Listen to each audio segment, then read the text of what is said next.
pare că e foarte cald în sală. Văd că este o fereastră deschisă. Mai vedeți.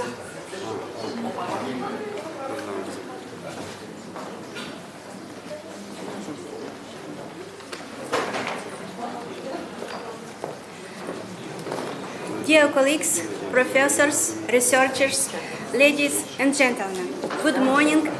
I am Olga Gagauz, the director of the National Institute for Economic Research of the Academy of Economic Studies of Moldova, and on behalf of the Institute, I would like to express my sincere gratitude and welcome you to the 18th edition of the International Scientific Practical Conference, Economic Growth in the Face of Global Challenges, Consolidation of National Economies, and Reduction of Social Inequalities. I honorably welcome our partners for the conference organizing, Institute for World Economy of the Romanian Academy, and Institute of Research for Agriculture, Economies and Rural Development, also from Romania. In the context of global economic instability and numerous social challenges, it is more important than ever to join forces in the search of solutions that will help our countries not only stabilize their economic systems but also ensure sustainable and equitable development. I am pleased to announce that the number of participating countries in our conference continues to grow each year. In 2024, more than 150 participants have registered at the conference. We are particularly excited to welcome the academic community from Romania, which traditionally has the largest representation, with about 40 participants from various institutions and research universities and research institutions. We also want to highlight our colleagues from Ukraine who, despite difficult times, continue their scientific work, with 22 participants this year. We are equally delighted by the strong representation from Italy, with 15 registered participants. In recent years, our collaboration with Italian scholars had led to significant achievements, including the accreditation of our journal Economy and Sociology in the Italian National Agency for Evaluation of Universities and Research Institutes. Scholars from Turkey with 8 participants have been regular attendees at our conference, and we look forward to expanding our scientific cooperation with them. Additionally, we welcome participants from Azerbaijan, from the Netherlands, USA, Norway, Poland, and Bulgaria. We appreciate everyone's interest and participation, and we look forward to fruitful collaboration in the future. The hybrid format of the conference allows more participants to join our and engage in its activities. I warmly welcome all participants and thank you for your interest in being part of the event. The purpose of the conference is to promote scientific excellence, facilitate the dissemination of research, and strengthen international partnerships. It aims to enhance institutional visibility, attract young researchers, and support the integration of research results across various fields to drive economic growth and social inclusion in line with European trends. Additionally, it seeks to increase access to European funding, particularly within the Horizon Europe framework for research and innovation. The conference not only creates space for sharing knowledge, but also fosters interdisciplinary dialogue, encouraging joint solutions to complex economic, social, and technological issues. Participants are encouraged to leverage their this opportunity for building lasting partnerships that can lead to impactful research outcomes and policy contributions. Together, we can bridge the gap between science and practice, promoting sustainable development and advancing societal well-being at both national and international levels. The conference is organized into 5 sections, each addressing key areas of contemporary research and development. The sections cover a wide range of topics, including business competitiveness and digital transformation, sustainable agri-food systems and rural development, sustainable finance and the circular economy, well-being and social inclusion, and innovative approaches to managing demographic processes. I would like to express my deepest gratitude to the scientific and organizing committee, whose support was essential to the success of this event. Their efforts have shaped a conference program that I hope will spark great interest and foster discussions in key issues related to economic development and reducing inequalities. Today's discussions in particular will serve as a platform for exchanging innovative ideas, scientific achievements, and practical experiences that can significantly impact the future strategies. Your active participating will be invaluable in addressing the challenges facing both international and global economies. I declare the conference Economic Growth in the Face of Global Challenges, Consolidation of National Economies and Reduction of Social Inequalities open.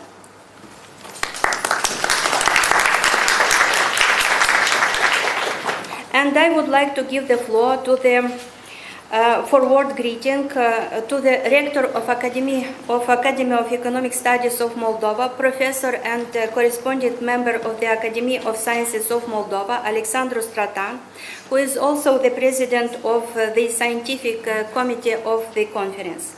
During his tenures as Director of the National Institute for Economic Research, he has overseen many editions of this conference and had made a significant contribution to its development as important scientific platform.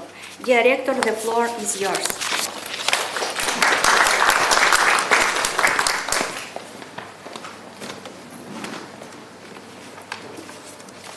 Thank you very much, Honorable Director, dear colleagues, Mr. Director Dragomir, and our colleagues both present here in this wonderful auditorium and online. As I was able to see from the agenda, we have a lot of friends, participants, and guests joining our event for this 18th edition. And I'm really very glad that we have come to this edition, and we are able to see how this platform has evolved throughout the years, developing itself and becoming a great place for researchers' gatherings annually within the premises of the National Institute for Economic Research. In my turn, I would like also on behalf of the Academy of Economic Studies of Moldova and of the Institute to welcome all of you and to state again, because I'm looking at the topic, and I found it very timely. So the topic of this conference, Economic Growth in the Face of Global Challenges, Consolidation of National Economies and the Reduction of Social Inequalities, probably could not be more timely and essential. And I paid attention that we a little bit rebranded our title from the previous editions, and it's a really a need, because nowadays Moldova and the countries in the region, we are all experiencing, probably you agree with me, profound changes due to technological advancements, due to global shifts in the economic landscape in the region, changes on the market, why not even geopolitical tensions? And all of us, we are striving, we are navigating through different crises throughout the last years, overlapping crisis, the economic crisis that was back in 2008, 2009, then our internal crisis, then the pandemic crisis, energy crisis that leads to the overall economic crisis in our country and in the region. And we all have probably the same common problems to solve, and this is the time where researchers should gather, should discuss these problems, and have to propose and to suggest all kinds of proposals, scientifically reasoned, to our authorities. Because if we look at these two components, inequalities and consolidation of national economies, of course inequality is an issue that should be addressed by us, and only through a collective response we could find solutions and could address this challenge. Because there are people, there are someone is thriving, but someone is striving for some basic needs like healthcare, education, or even worse for food. And at the same time, we should redefine in this case the economic growth, the meaning of the economic growth, so that its benefits somehow reach everyone. Additionally, if we look at the second part, consolidation of the national economies, here we have indeed a lot to do and to work together. And I'm very glad that our country is now on its right path towards the European integration, and the Academy of Economic Studies from Moldova and in general, and the National Institute for Economic Research in particular, is involved in the screening process on the demand of the national authorities in order to prepare the necessary information, materials, and analysis for this process. And also to consolidate our economy, probably we have to pay attention to our basic sectors, agriculture, industry, services, to adopt the necessary policies leading to productivity boosting, to increasing the share of investments compared to the GDP, or the share of exports in GDP, and so on and so forth. So a lot of problems that should be addressed collectively, and I'm very glad we have our guests from Romania, Ukraine, Italy. So we have countries that adhered to the European Union recently. When I say recently, it means 15 years ago, but we have also countries, founders of the European Union, that could serve as very good examples for us. And we could tackle these problems based on their experience and based on their knowledge, and why not on some errors that could not be admitted for the future. This is why I'm really proud and glad that this conference reached its 18th edition. We all understand that in our days, and within our even financial constraints, but also timing constraints, it's not so easy to organize events on an annual basis. Sometimes we are forced to postpone or to shift or to organize them in 2 or 3 years, but this conference was really done every year, and more and more people, so I see many familiar faces, but more and more new people attend it every year, and I'm very glad that it grows, it develops, and it is due to the efforts of the organizing committee. For this reason, I would like to extend my great thanks again. Well, for me, I would be very frank, it's a great honor to be here within the heart of this building, of this institute. Have passed many years here working together, and I'm very proud and very honored to be here at this pivotal moment for our country, this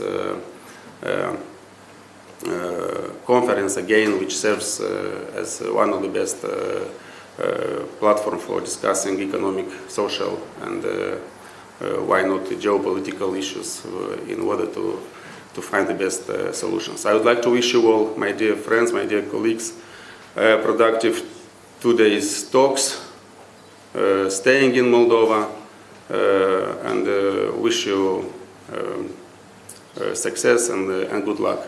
By reminding you that next year we should meet all together here once again and to continue our common collaborations, cooperations that is both mutually for our parties. Thank you very much. And I would take this. I would like to take also this opportunity to thank the Academy of Sciences of Moldova. The Secretary General is present here because I remember the times when we tried to put the foundations to create this platform many years ago, 18 years ago.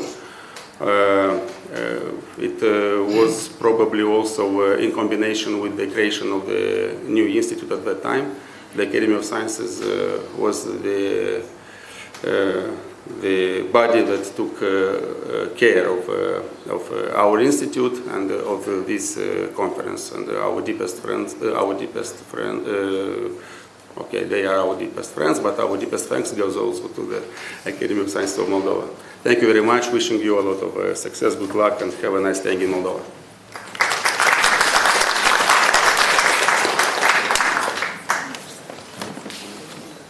Dear Rector, thank you very much for a word of greeting, and I would like to give the floor for a word greeting to Professor Viri Dragomir, the Director of the Institute of Research for Agricultural Economics and Rural Development from Romania and our partner in organizing of this conference. Yeah, Good morning, everyone. First of all, dear Mr. Rector, dear Mr. Director, thank you very much for your invitation. It's an honor for me to be here today. It's my first time here, and I'm sure that I will be even the next year to your symposium.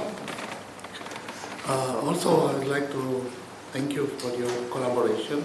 We have a long collaboration with your institute. I hope that in the future we'll find new ways to collaborate, to develop our relation on the research part, the research project.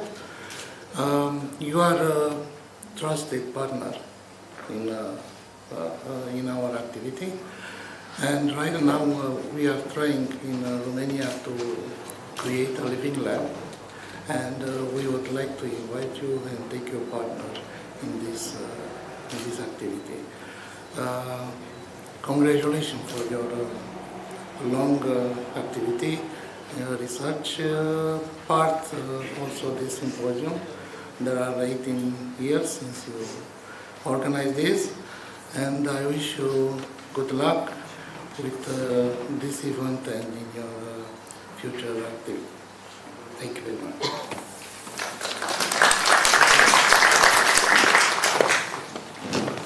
Thank you very much, dear Director. Now I would like to invite forward greeting the representative of the Academy of Economic Studies, habilitated Doctor Professor Liliana Kondratikova, General Secretary of the Academy. Yeah. Mr. Kondratikova, the floor is yours.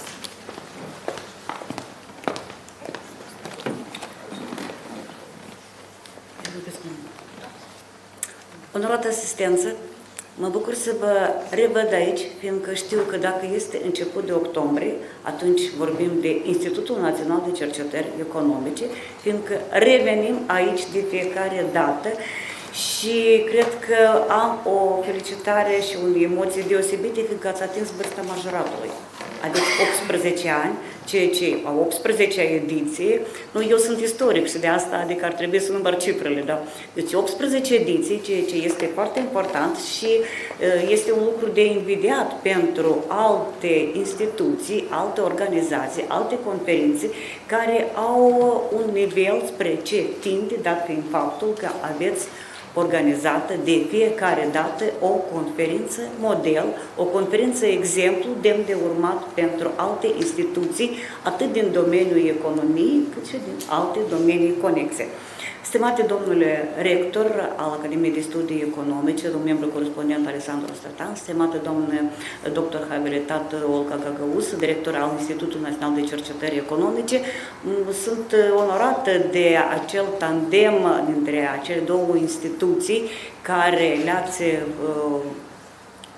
organizat în așa fel ca să puteți realiza asemenea evenimente, cu atât mai mult că se dă o naștere, așa, sau se dezvoltă un parteneriat și mai eficient legat dintre, după cum am spus, Institutul Național de Cercetări Economice, Academiei de Studii Economice, dar și Academia Română, reprezentată de către Institutul de Economie Mondială, precum și Institutul de Cercetare pentru Economie, Agricultură și Dezvoltare Rurală.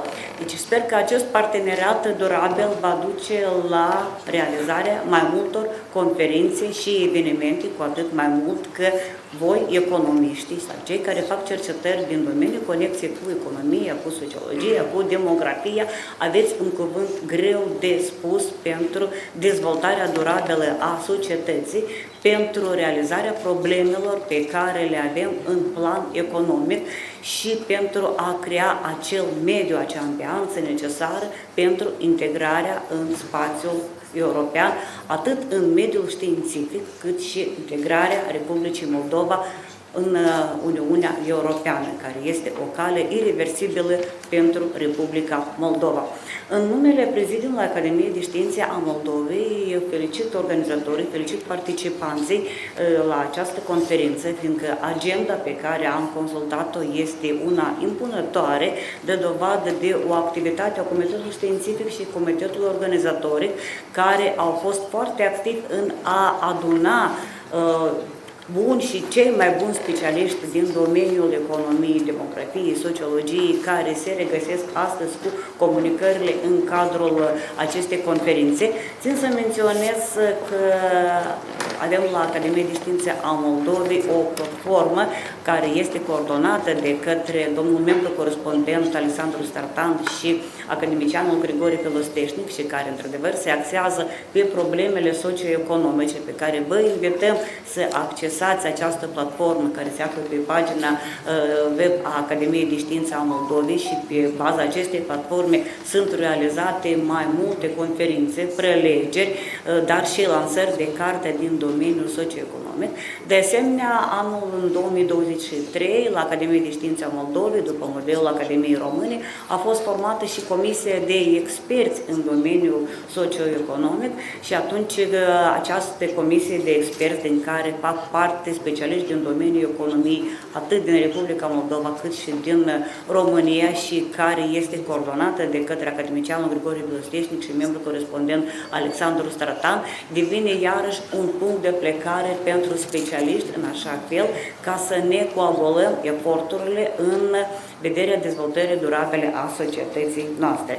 Sunt sigură că această conferință, ajunsă la o vârstă de maturitate, ridică mai multe întrebări pe care voi, specialiști din domeniu, o să le puteți găsi soluții, cu atât mai mult că sunteți gestionari ai crizei la unele etape de dezvoltare a țării. Totul în țară este legat, sigur, că de economie și toți ne străduim să avem o bunăstare, iar rezultatele cercetărilor voastre, care sunt atât din proiecte aplicative, cât și din proiecte fundamentale, sunt puse în beneficiul societății, ceea ce este foarte important pentru dezvoltarea noastră.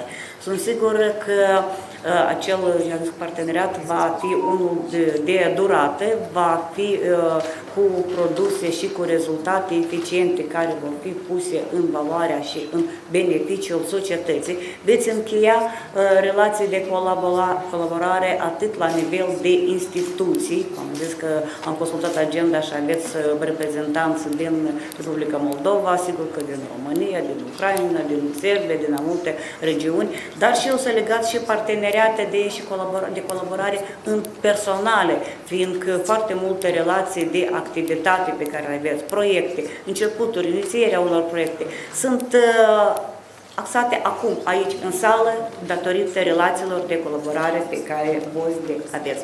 Vă doresc în continuare, în acele 2 zile pe care le aveți, dezbateri furtunoase pe baza problemelor pe care le abordați în comunicările de maximă importanță și stringență pentru societatea noastră, să aveți parteneriate și colaborări în continuare, să înțelegeți că ajuns la vârsta de 18 ediții, aveți o responsabilitate față de societate și aveți acel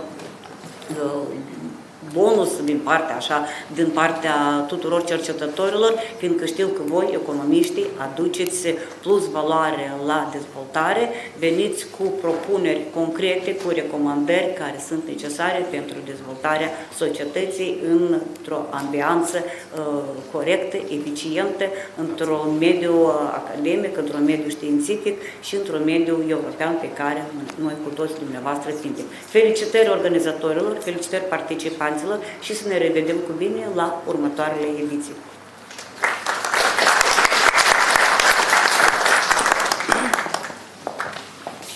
Stimată doamnă secretar general al Academiei de Științe, vă mulțumim frumos pentru aceste cuvinte și urări legate cu maturitatea conferinței. Now we are moving on the presentation of the plenary session reports. Our distinguished speakers will offer a comprehensive overview of the challenges and opportunities related to economic development, sustainability and social inclusion. Let's welcome our first speaker to begin the session. I would like to give the floor to the Professor Lili Dragomir, the Director of the Institute of Research for Agricultural Economics and Rural Development, and Svetlana Rodino, the authors of this report. The report is entitled, has the title Some Aspects Regarding the Digitalization for Romanian Farming Sector. Dear Director, the floor is yours.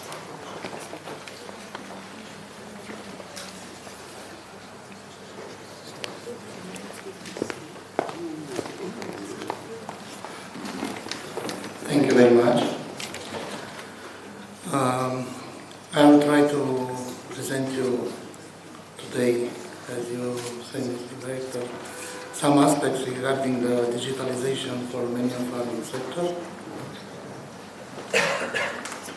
First of all, I would like to say just a few words about our institute, which is carrying out scientific research activities in the field of agricultural economy and rural development, on increasing the competitiveness of the agricultural sector and promoting innovative agricultural technologies and digitalization, sustainable management of natural resources, food safety and health, supporting the transition to a low carbon and climate resilient economy, strengthening the socio-economic structure of rural areas, and alignment with the European strategies in the agricultural sector. Our results are studies, analyses, and strategies regarding the estimation of production costs and prices for exploitation of agricultural products, evaluation of the efficient use of production factors, evaluating consumer behavior regarding the different categories of agri-food products, and circular bioeconomy potential, and finally, and it's digital transition. Digitalization and climate change are two of the biggest challenges, but also opportunities for modern agriculture. With these two challenges, digitalization is becoming an essential solution to transform the agriculture into a more sustainable and efficient activity. Digital technology such as artificial intelligence, Internet of Things, big data and drones are giving farmers more precise tools to manage resources and respond to climate challenges. Digitalized irrigation system can adjust the amount of water distributed according to actual crop needs and weather forecast. Algorithms and big data platforms can analyze long-term climate trends, giving farmers more accurate prediction about how the weather will evolve and its impact on production. The use of drones and GPS technologies allows farmers to optimize the use of land, fertilizers, and pesticides, reducing their ecological footprint and minimize waste.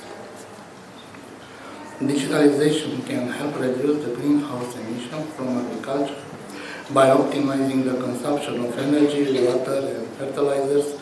The emission of carbon dioxide and other gases can be reduced.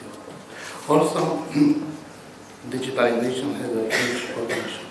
There are also challenges in adopting this technology. Many farmers do not have the access to the necessary digital infrastructure, such as high-speed internet. Also, the initial cost for implementing digital technologies can be high. The link between digitalization and climate change in agriculture is crucial for the future of global food production. Digital technologies not only help farmers to adapt to the effects of climate change, but also help reduce their carbon footprint. I would like now to present you two of our projects related to digitalization. One is ongoing, the other one is finished in 2022. The first one is called the Design of Technical Economic Model for the Analysis of the Resilience and Sustainability Capacity of the Agricultural Sector and the Optimization of Production Process. The other one is called Research on the Economic Efficiency of Raising Sheep, Goats, Dairy, and Beef, Bulls, and Buffaloes. The first project, which is ongoing right now, has a result of digital tools. These tools will lead to solving some problems relating to the efficiency of management at the level farmer. In this context, the problems proposed to be solved refer to identification of climate, economic, and social vulnerabilities, design, development, and testing of the functionality of the digital tools. We are now in this phase. Determining the profitability of agricultural crops, assessing the impact of different agricultural policy instruments to support the farmers, and introduction of new efficient management methods. As a result, this project has analyzed our modern economical, social, and environmental efficient agricultural system, framework production technologies, models of income expenditure budget, and of course the digital tools, which will be a model of best practices for streamlining management at the level of research unit or other economic funds in the agricultural sector. The other project has as a final results a digital instrument called ZOSIS. The objective of this project was to accurately identify the segment of the most vulnerable holdings by species in order to provide useful information to the competent institution to draw up support plan from public funds and to revival of holdings which will contribute to the economic development of the livestock sector. Through the project were analyzed the indicators of economic efficiency, was realized the comparative analysis of the technology applied in the farms, and a computer program was created in order to analyze the economic efficiency through which the farmer can determine his profitability at the level of farm. These are, now I would like to present you some pictures, some captures from this digital tool. You can access it freely. It's on our website. It's in Romanian, but also you can translate it in English. The point is that in this digital tool, you can introduce all the expenses that you have in a farm, and with the help of algorithms, it will generate some worksheets in Excel, and there you can have a lot of information. But also with this information you can have a better solution. And finally, just a conclusion, digitalization has the potential to revolutionize the agricultural industry by improving efficiency, reducing costs, increasing productivity, and improving the quality of life for farmers. There are also some challenges to adoption, including the cost of the technology and the need for training staff. Despite these challenges, it is clear that digitalization offers many benefits to the agricultural sector, and its adoption is sure to increase in the coming years. Thank you very much for the attention.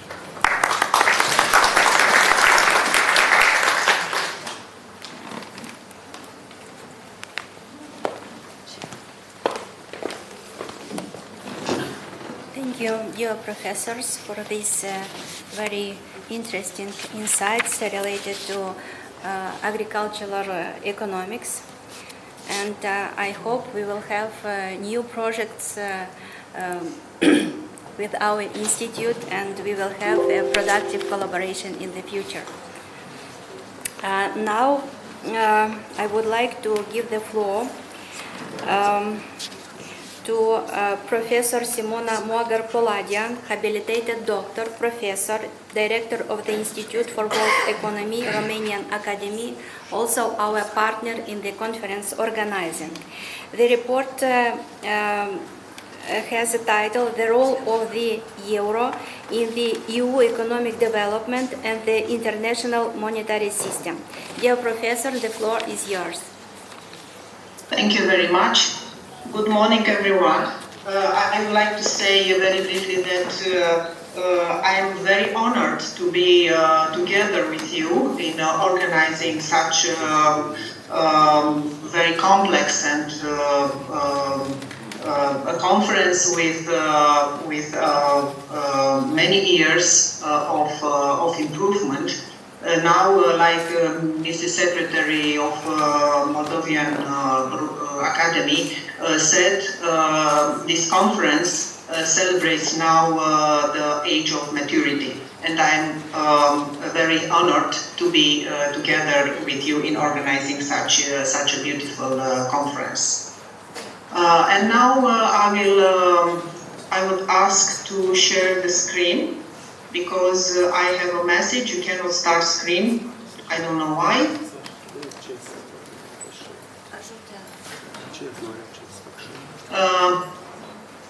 Okay, maybe.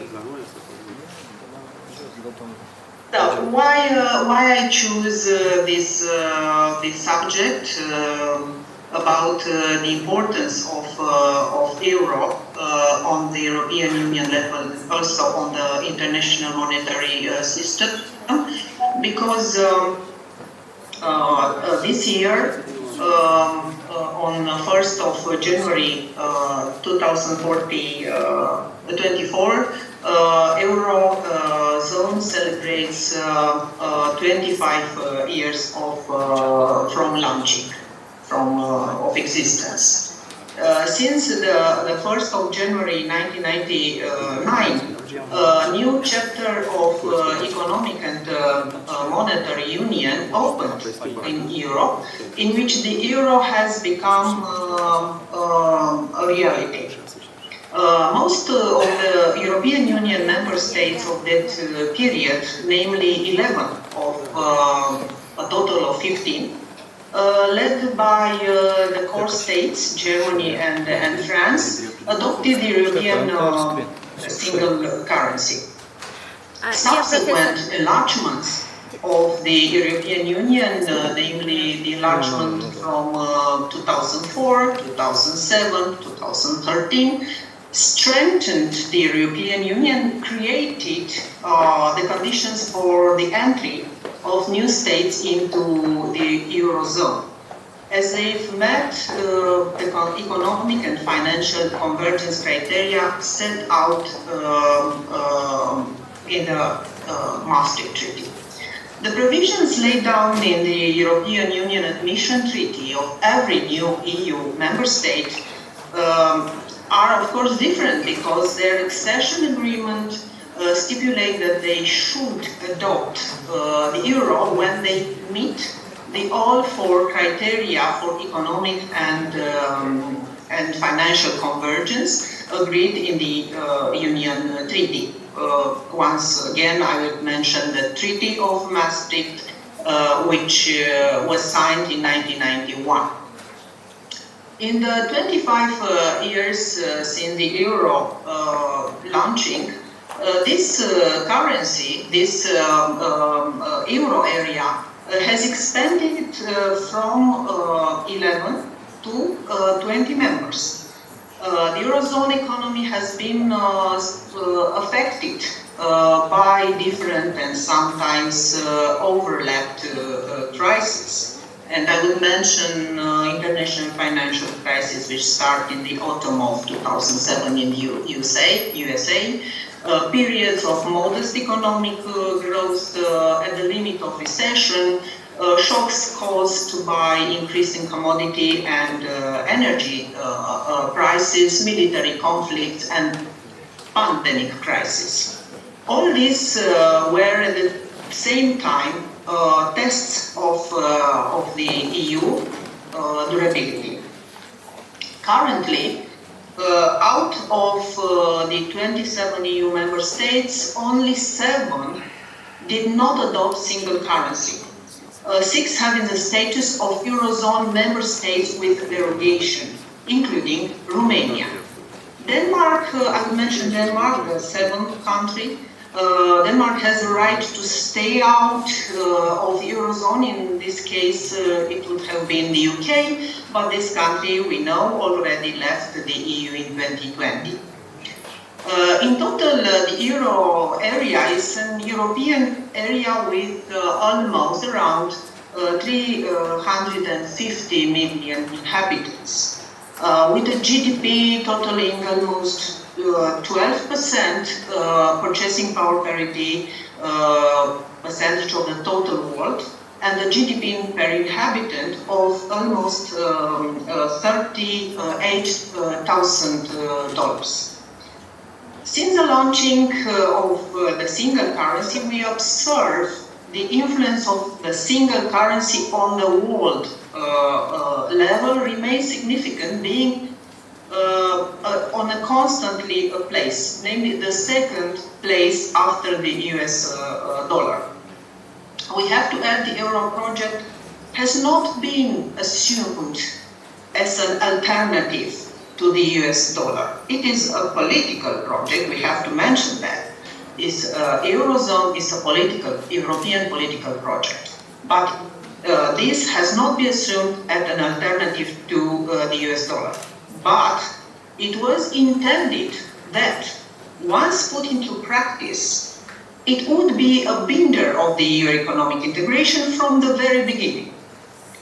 As a whole, the European Union has been gradually expanded from 6 to 28 and then to 27 member states. EU represents an important economic space. If we take into account, like I said before, the total GDP, the share in the world exports of goods and services, as well as the level of welfare expressed by PPC, purchasing power. At the same time, the Eurozone represents approximately 85% of the total GDP of the European Union. I will try again. Yes. Okay.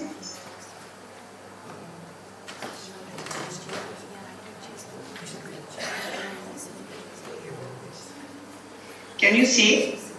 Yes. Yes, I will show this on this graph. We can see this, that Eurozone represents almost approximately 85% of the total GDP of the European Union. Since the project phase in 1991 and even before, the single European currency has flickered plentiful debates, both in Europe and elsewhere, but mainly overseas in the United States. And there were not a few Eurosceptics who doubt the strength of the euro. Moreover, pessimists believe that it was too early to take such a step, considering this type of economic and monetary union would cause the intra-European development gaps to widen. At the same time, proponents argued the single currency is a key to success and to increasing well-being in the European Union as a whole. In their position of economic powers, the Eurozone and the US have long been comparable, following the launching of the single currency. Despite sustained economic growth rates since 1999, the euro did not exceed the US dollar because the financial markets in the Eurozone were less liquid and diversification through investment is much poorer compared to those in American markets. The situation would have been different if Britain would have entered into the Eurozone with its London city considered the European financial center. But in this hypothesis, the question arises as to whether the two financial markets, namely the Eurozone and the US market, would then have been comparable in terms of dynamism and integration. To answer this question, we note that the single European currency lacks the US military force, nor it is a currency that represents a country, and the probability that the two will be realized is practically nowadays zero. The supremacy of the dollar has been also given by the Bretton Woods conservatorism as well as economic dimension, considered to be an important criterion in defining the choice of a reserve currency.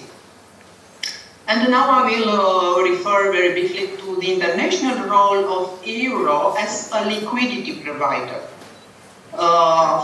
I would mention, first of all, that many changes have been happening because of rising risks of geopolitical fragmentation and in their influence on the evolution of major currencies are growing.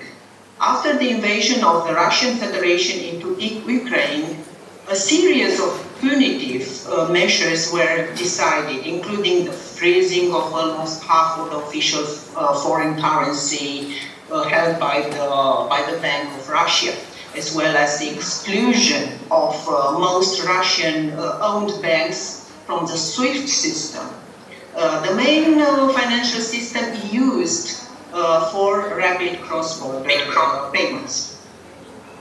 As in a domino game, to make a comparison with a domino game, the sanctions have activated other economic consequences besides the expected ones, including the decreases of the role of the dollar and the euro in the international monetary and financial system.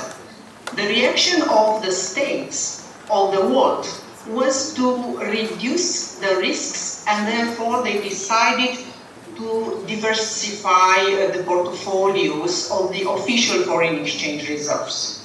So international statistics shows that the Russian Federation uses Chinese currency in a substantially higher share than before. The outbreak of the conflict, especially for commercial payments and cross-border payments. Also, as a result of the increase of international uncertainties, the demand for gold at international level has increased to record levels, the main promoter being China and Russia.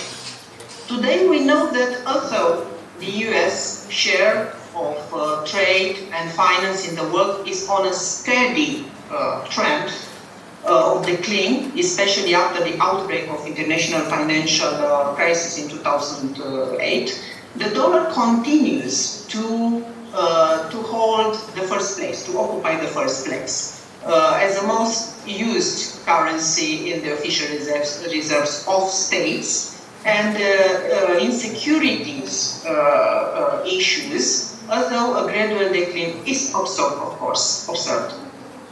The euro is the second most used currency on an international level, but it has a share that has remained relatively stable since its launch in 1999, with a spike during the international financial crisis, a very small spike.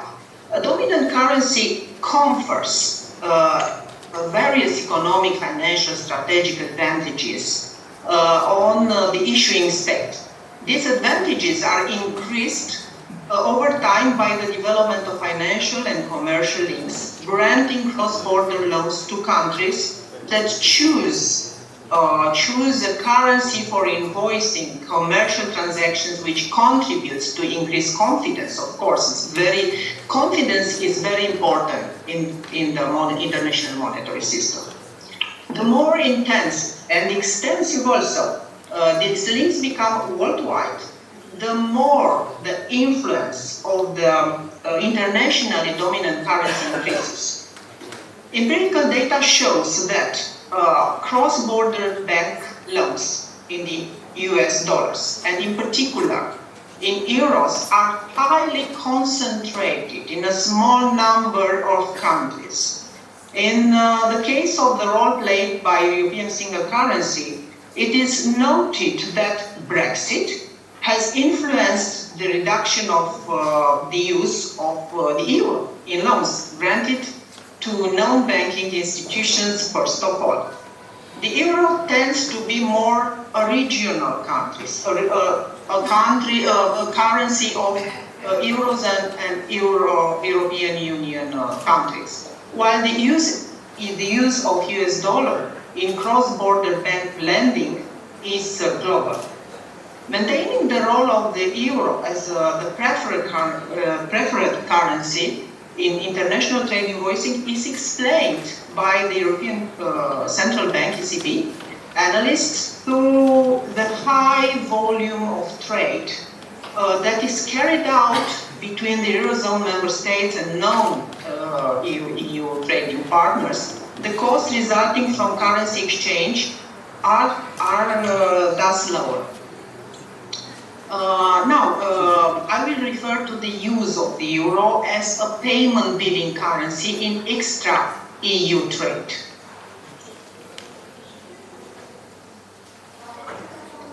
The total extra-community trade reflects a predominance of the use of European currency comparing to the US dollar in exports.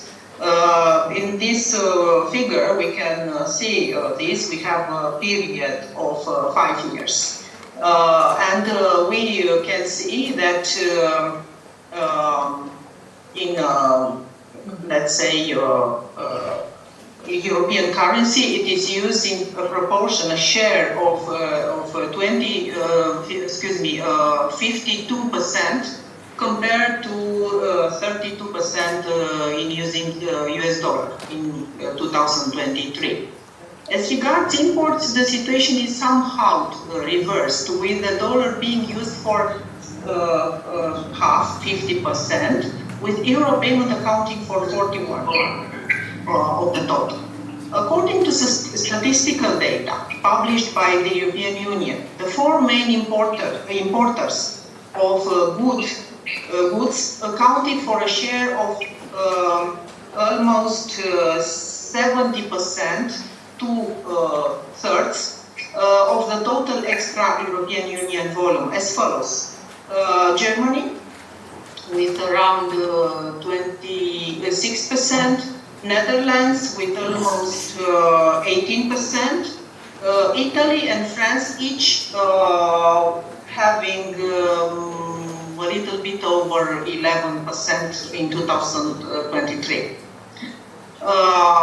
This is a share of euro use in the invoicing of extra imports in some member states. Why? Because I eliminate the very, very small countries like Malta and Cyprus.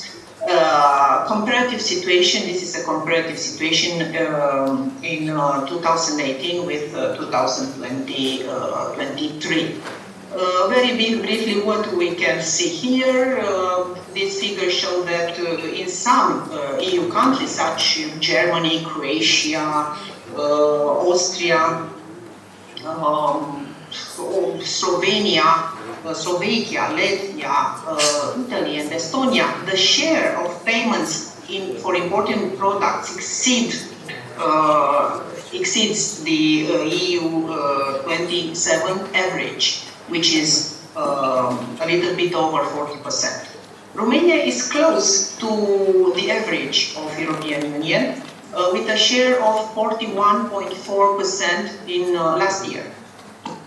The analyst of imports of crude oil and derivative products reveals a small share of the use of euro in payments of extra EU imports. Here, the dominance of US dollar is very relevant. But in this figure, we observe that Austria have purchases in these products in the proportion of over 99% in euro. In this case, Romania, it is noted that only a low share of invoicing in euro of this category of extra EU imports, namely 1.6% in 2019 and even less, 1.1% in 2023 is maintained. What is happening, let's say, with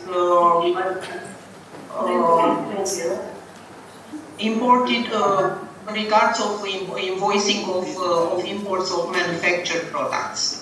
We see a slight decrease in the share of the euro in the total use currency at EU 27 level. We observe this on the graph. From 43.7% in 2018 to 41% in 2023. This little downward trend was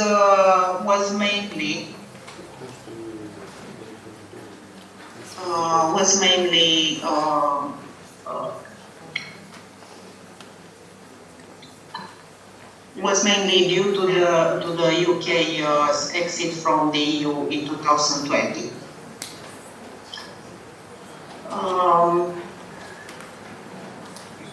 So maybe I should do as quickly now. As to the share of extra EU exports in euro invoicing, we see that this share was higher compared to that of imports during the period under review. Eurostat data show that the same states as imports are in the ranking of most important European exporters, having together a share of 70% of the total extra EU as follows. Germany, we could see Germany has a share of 34%. Italy, share of 12, almost 13%. The Netherlands, 12, and France, almost 11. And the evolution of extra EU export payments in European currency decreased slightly from 54% in 2018 to 51% in 2023. In the EU, Slovenia ranks first with 90.4%, followed by Croatia with almost 83%. And Latvia with almost 80% in 2023, all three countries being members of Euro area. So, I will pass very quickly because time is passing, saying that for industrially processed products, the share of extra-EU exports and the member countries invoicing in euro shows a share close to that of the total export volume, since this category of products has the highest share in the total value volume. The analysis by community countries reveals that the first place of invoicing in the single currency is Romania, with almost 91% of the total, followed by France with 80%, and Italy with 77% in 2023.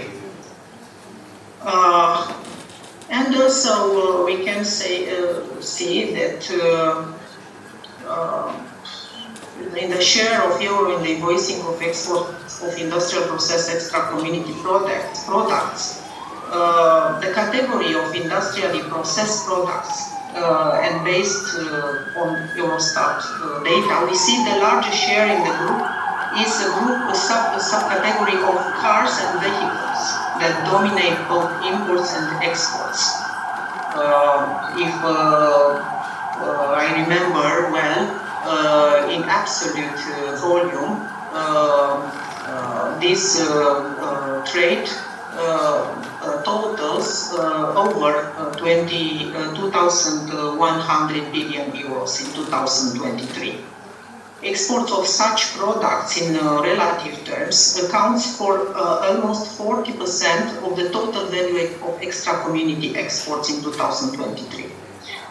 Similarly, it is noted, of course, that the value of this group has a share of 35% of the total extra-community imports. In absolute terms, the value of both imports increased and exports of cars and vehicles in 2003 exceeds with well over 3 million euros in one year, which is the first export states. This country have also long period of fast GDP rate, and all these causes give an idea that Eurozone is not in present capable to expand the role and to have to replace the dollar. It is not at all a problem like that. Thank you very much, and if I exceed the time, please excuse me.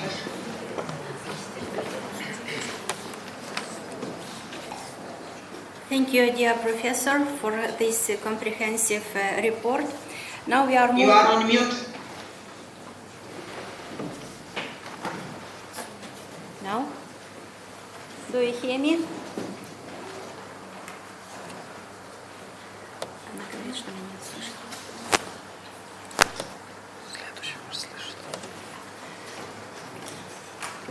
We are moving to the next report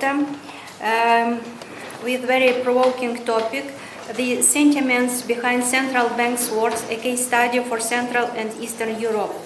The reporter is Mihai Nițoi, habilitated doctor, professor, Institute for World Economy, Romanian Academy. Dear Professor, you have 15 minutes for report presentation. Please respect the time. personally don't hear anything. Do you hear me? Yes. Yes, now we hear you. Thank you very much. Dear participants, first of all, I want to express my gratitude for the organizing committee for inviting me to the conference.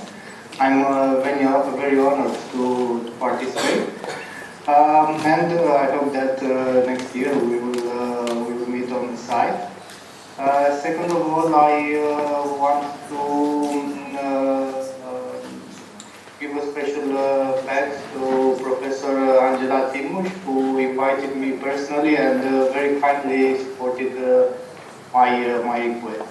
Now I will pass to the presentation, and I will try to be very brief. The presentation is about the sentiments behind the central bank boards, case study for Central Eastern and Eastern European countries. The presentation follows the usual line for a scientific article, introduction, literature, data, methodology, results, conclusions. Over the past decades, communication has become a tool for managing the monetary policy. The communication has evolved over time from ivory towers, central banks and ivory towers to press conference that nowadays move the market. I remember some decades ago that the former Fed President Alan Greenspan said, "If you don't understand me, then I've done my job." Nowadays, central bank press conference move the market. And therefore, the narratives of central banks are in the spotlight of both media and academics. And the number of studies that aim to capture the sentiment behind central banks' press releases and communication has grown rapidly. Initially, most of the paper transformed the textual information from central bank communication to quantitative measures by using a lexicon-based approach. More specifically, they counted positive and negative words. But in recent years, finance researchers have embraced the use of machine learning and deep learning techniques for textual analysis. Therefore, we propose a deep learning index to measure the sentiment behind the narratives of central bank sentiment index.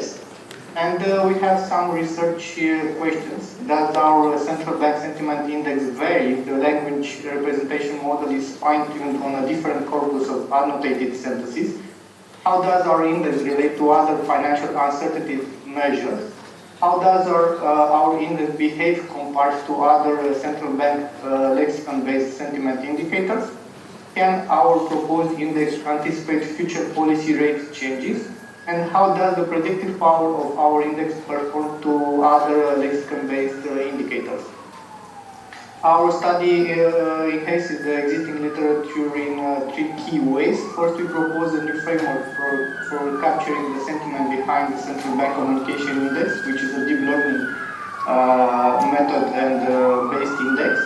Second, we extend the literature by publishing the minutes corpus that we gather for creating the index, but more important, we published also the corpus of sentences manually annotated by the authors according to the monetary policy stance, hawkish, dovish, and neutral.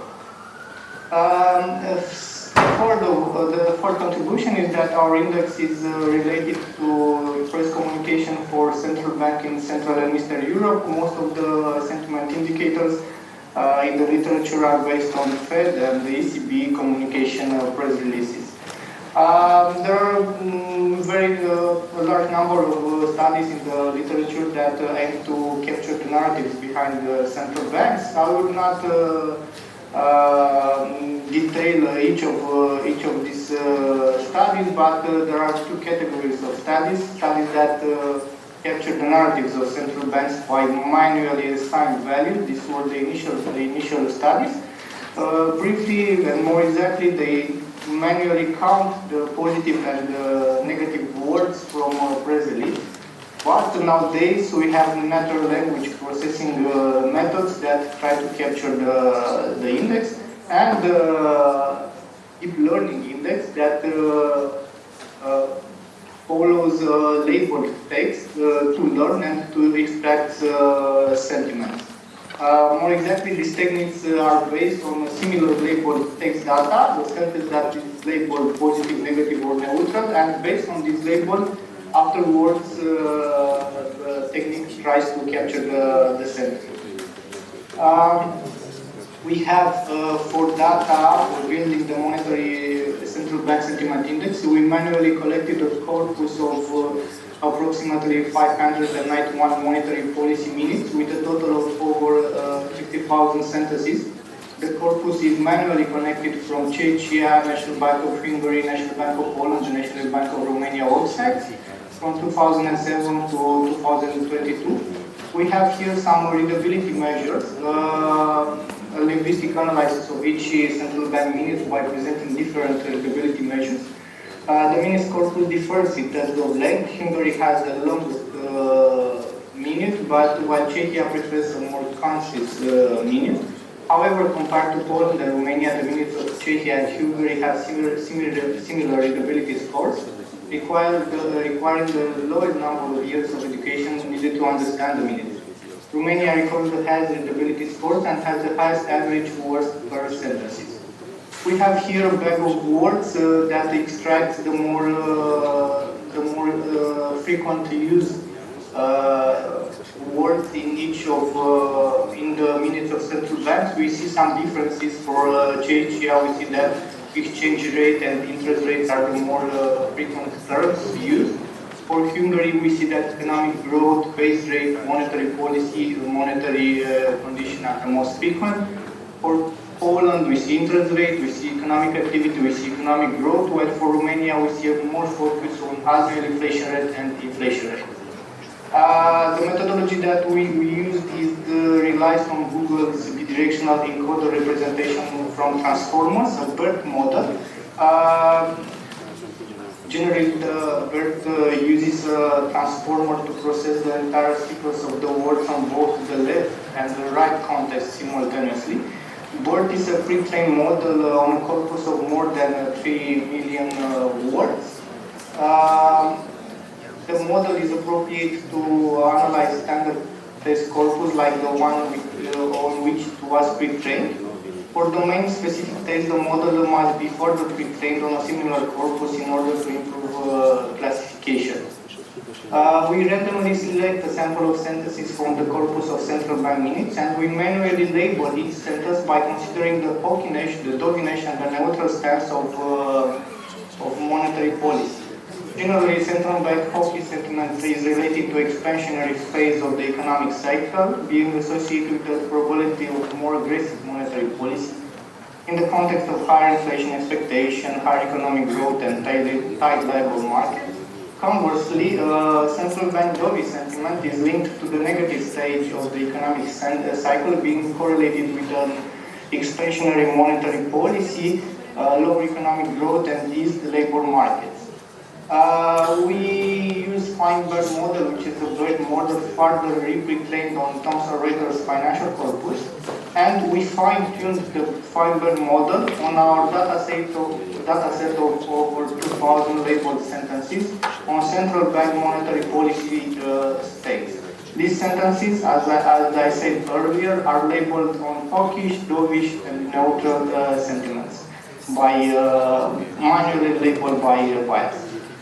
We calculated the tone of each minute by averaging the sentiment in the document, and we test whether the tone signals the future interest rate decision by using a Taylor type rule. Here are the results. Feinberg Central Bank Sentiment Index is computed by within the paper with the blue color, and we upload alongside the Feinberg Central Bank Sentiment Index a country level of financial stress index, which is calculated by the European Central Bank for our countries. As you can notice, despite the ups and downs that are more pronounced for some countries, for example, Poland and Romania, the sentiment indices follow similar paths. Also, the Finbert Central Bank Sentiment Index mimics the general economic cycle. The tone of the economy is mainly dovish, as negative values are dominant. But the result is intuitive if we have in mind that on our sample period, the inflation has been stable and fluctuated around or below the central bank targets. Also, as I said earlier, the figures upload are setting the central bank sentiment index with country level index of financial stress, which is measured by the ECB.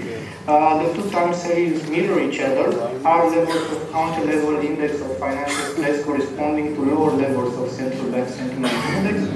However, the upwards of the country level index of financial stress are associated with systemic financial stress periods, while the downwards of our central bank sentiment index are associated with dovish periods corresponding to uncertainty with high uncertainty. Therefore, the two measures perform similarly in capturing the uncertainty, and the result is consistent and show that our index perform very well in capturing the economic phase of the economic cycle, the phase of the economic cycle. Here we have a figure that compares the Finbert Sentiment Index with an indicator that describes the monetary policy decisions. This variable takes the value of 0 when there is no change in monetary policy stance, the value of 1 for the monetary policy decision, and the value of minus 1 for dovish monetary policy decision. The plots reveal that the two series are positively correlated, the dovish sentiment index being associated with policy rate cuts and vice versa. Such results lead us to conclude that the Finbert Central Bank Index captures accurately both uncertainty and changes in monetary policy stance. Here we have the results that investigates whether the central bank sentiment indices have any predictive power for capturing future monetary policy decisions. The results for Czechia, Hungary, Poland, and Romania. Basically, the results are similar for all countries. I will explain more for Czechia, and then I will try to conclude. The first three columns show the findings for the baseline model. The coefficient for sentiment index shows that it has a pronounced predictive power for future policy rate decision, and is significant. A higher index is positively associated with higher policy rates and negatively linked to lower interest rates. Similar for column 2 and 3, the findings, we deepen our analysis and include the available macroeconomic information in our specification, GDP growth and inflation rate, which is a Taylor type rule equation.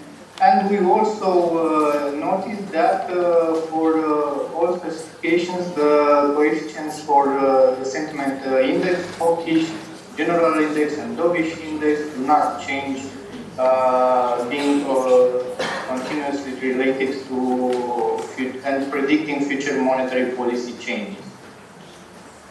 I will go to another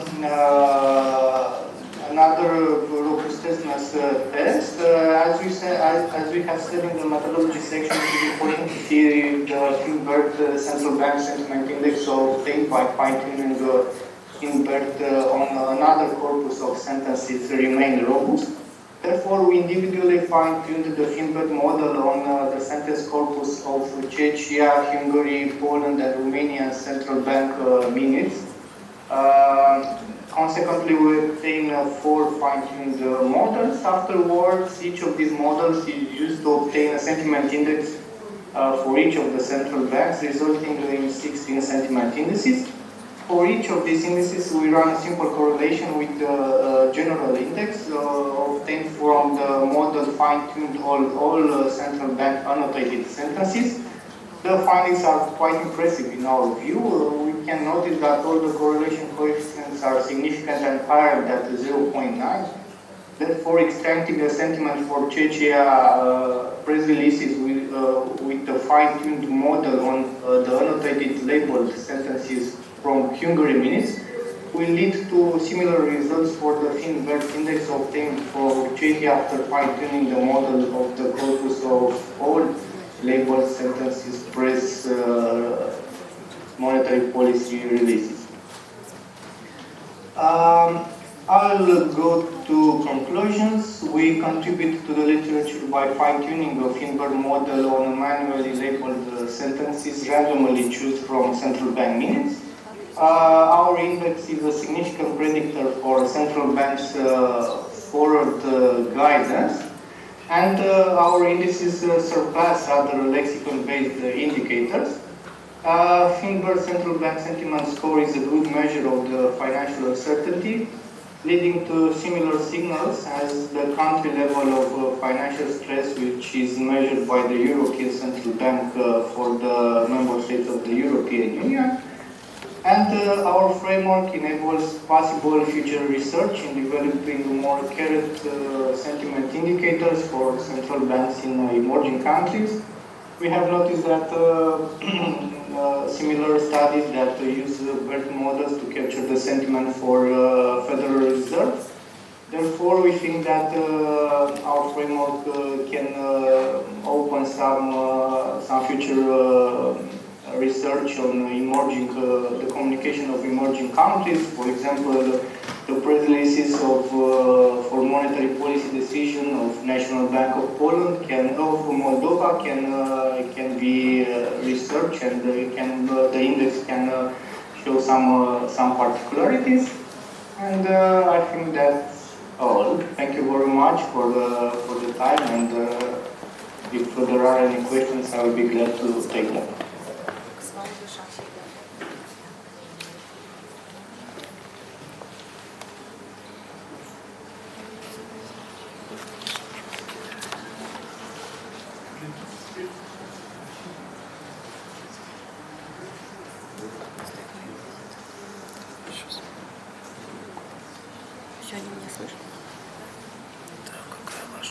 Dear Professor, thank you very much for this report.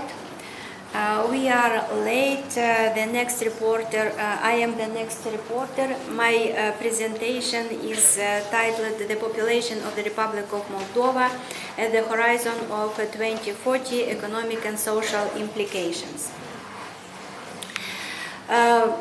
Demographic projection is an important tool in policy development as it provides valuable insights into future population trends and their potential impact on various sectors of economy.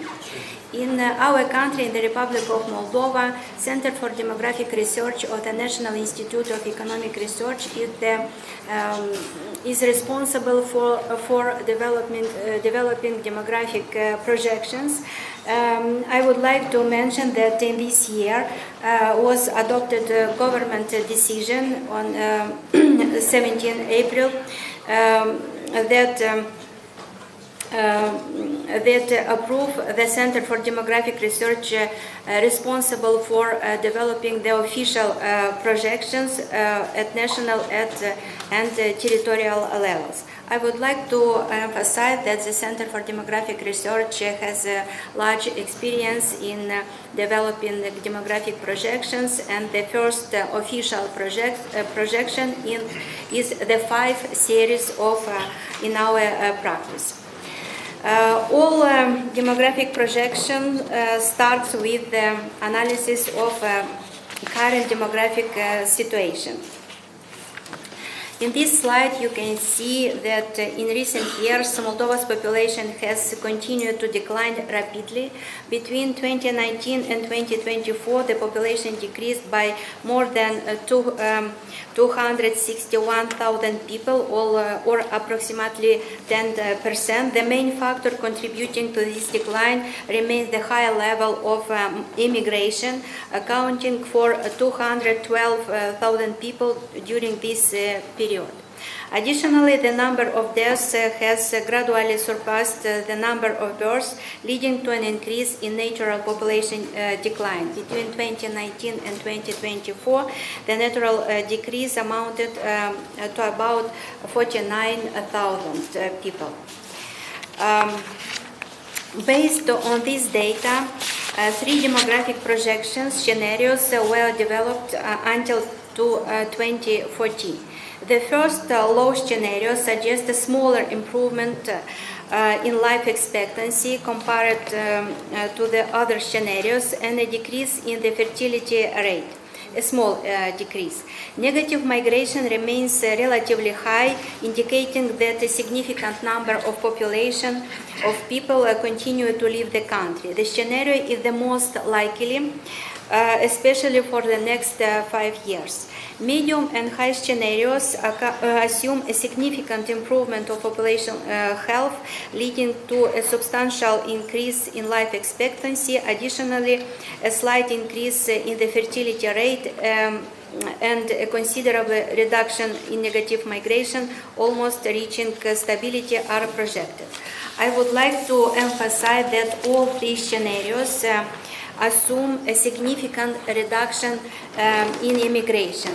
The low scenario by 40%, the medium by 60%, and the high scenario by 90%. According to the demographic projection, the rapid depopulation of the Republic of Moldova presents a main evolution in the next 2 decades, especially due to intense migration, which accelerates the demographic aging process. According to the low scenario, the population number will decrease from 2,423,000 in 2023 to 1,835,000 in 2040, or by approximately 25%.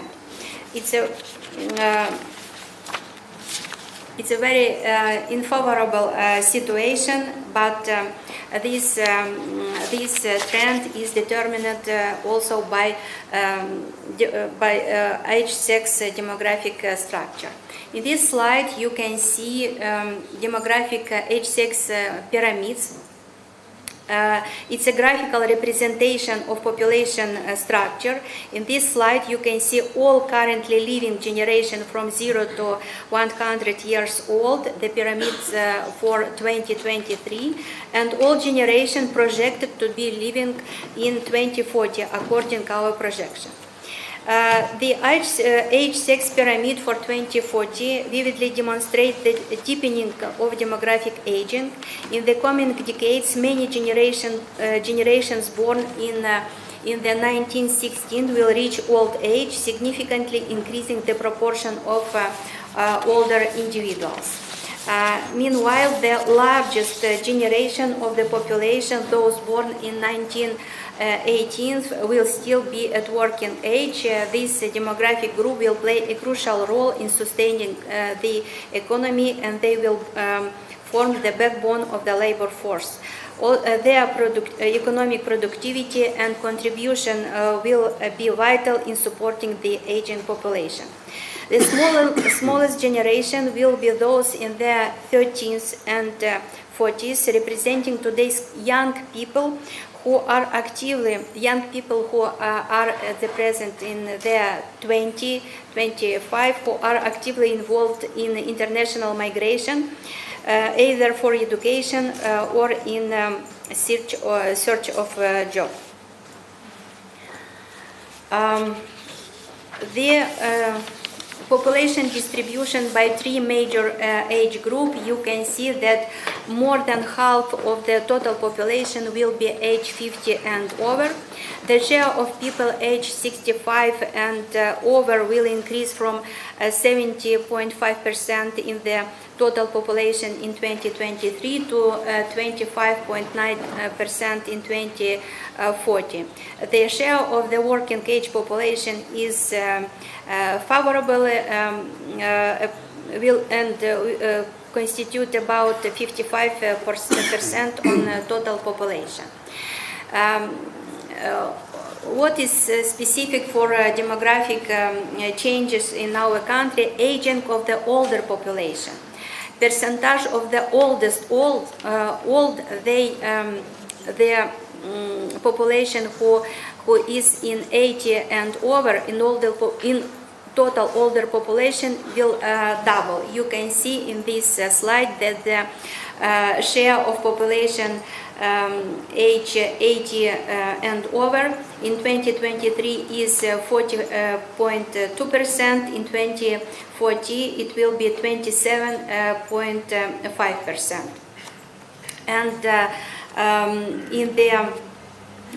in the table you can see the number of this category of population. The increase is very huge.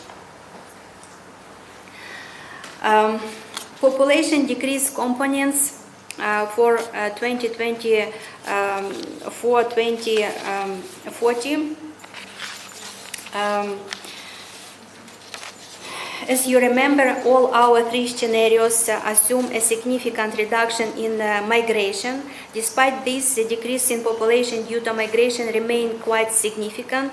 Under the low scenario, that is with a 40% reduction in migration, this will amount to 268,000. Under the medium scenario, 211,000, and under the high, 162,000.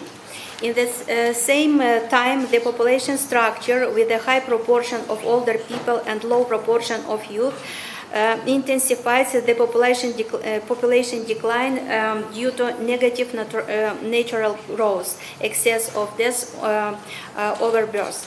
Under the low scenario, this reduction will amount to about 328,000, higher than reducing due to migration. The overall decline presents alarming figures. According to low scenario, in this period of time, the population of the Republic of Moldova will diminish about 600,000 people. What I would like to emphasize that depopulation and demographic aging are long-term trends influenced by high rate of migration, lower birth rate, and increase in life expectancy. Under all three scenarios, a significant increase in the share of older people in the total population can be avoided.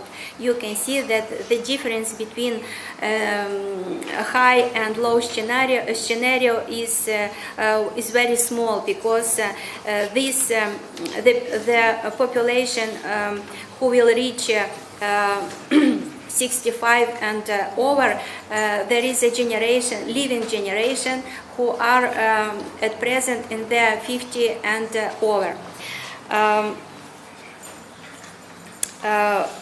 Also, I would like to know that there is a tendency for return migration among people aged 50 and over, and this phenomenon contribute to increase the rate of demographic aging. However, the reduction in migration among younger age groups, as assumed in our development scenarios, may help stabilize the birth number. In the first scenario, the number of newborn could drop to 15,000 in condition to migration reduction by 40%.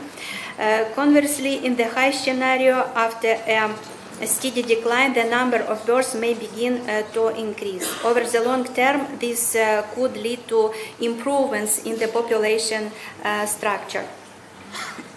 Outlook for the future, some conclusions. Several trends for the next 50 years can be predicted with reasonably accuracy. Population decline about 1.52% per year, faster demographic aging and aging of the older population.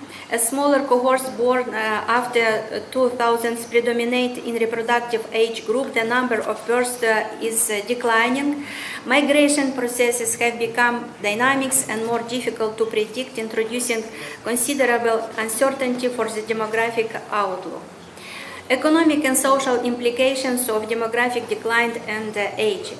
aging. As the number of people decrease, the per head cost for providing services increase. At the same time, tax revenue decline. Contraction of the labor market could hinder economic growth. The shrinking base of working age contributors to pension systems will make it challenging to sustain financial support for the aging population. Demographic aging will increase pressure on social services and healthcare systems. The depopulation of rural localities and the increase in the vulnerability of people from depopulated localities, reducing access to essential services. What policy measures are needed? I would like to emphasize that adapting to a shrinking and aging population must become the primary economic and social strategy. Economic and social measures aimed at mitigating the effect of changing population structures should be the solution to demographic challenges. We all need to understand that population decline and population aging can be avoided in the next decades, and there is a need for intelligent, smart policies, economic and social policies.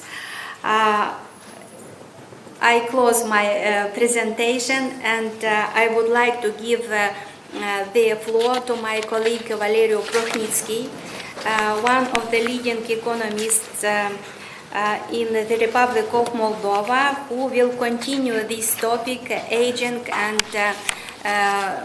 impact of demographic aging on fiscal. One second. Demographic aging and public finance in the Republic of Moldova.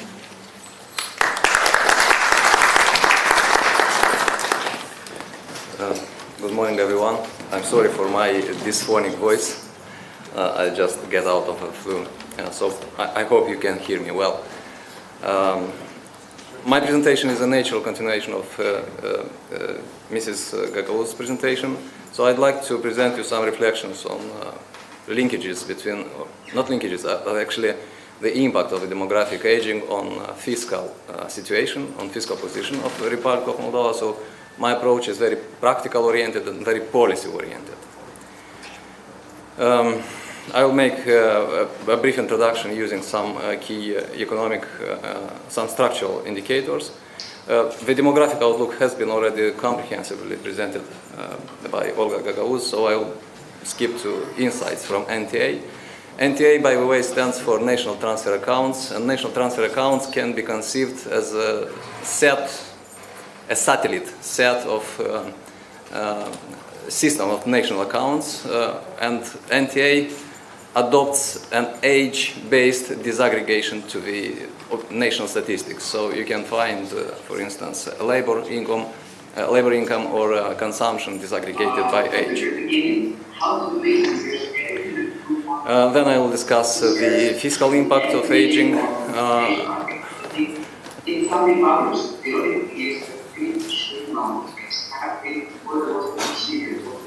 I will discuss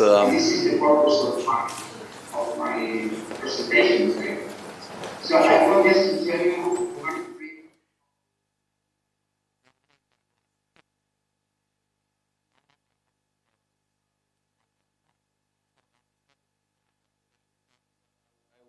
along those three scenarios which have been already presented to you by Olga Gagauz.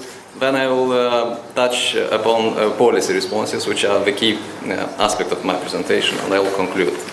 So we know already that the population of Moldova has declined significantly, as you already know. However, from the macroeconomic point of view, more important than decline is the structural change. So really, aging of population is economically more important, of higher concern than the population decline per se. Indeed, this growth in 63 plus years population from 13.6 to 20.7 in only one decade has been completely compensated by decline in working age population. The size of the children population has remained quite stable. Another very important fact which I would like to draw your attention to is the dramatic decline in the potential growth rate, potential economic growth rate from 5.4 to 1.1, and of course this 5-year average only approximates the potential growth rate, but it's quite telling in itself. You can see that budgetary fiscal revenues has remained quite stable at about 30%, and the public debt to GDP ratio at first sight may look quite insignificantly, growing from 36 to, let's say, 39. It's still significant. 3 percentage point is not a negligible growth.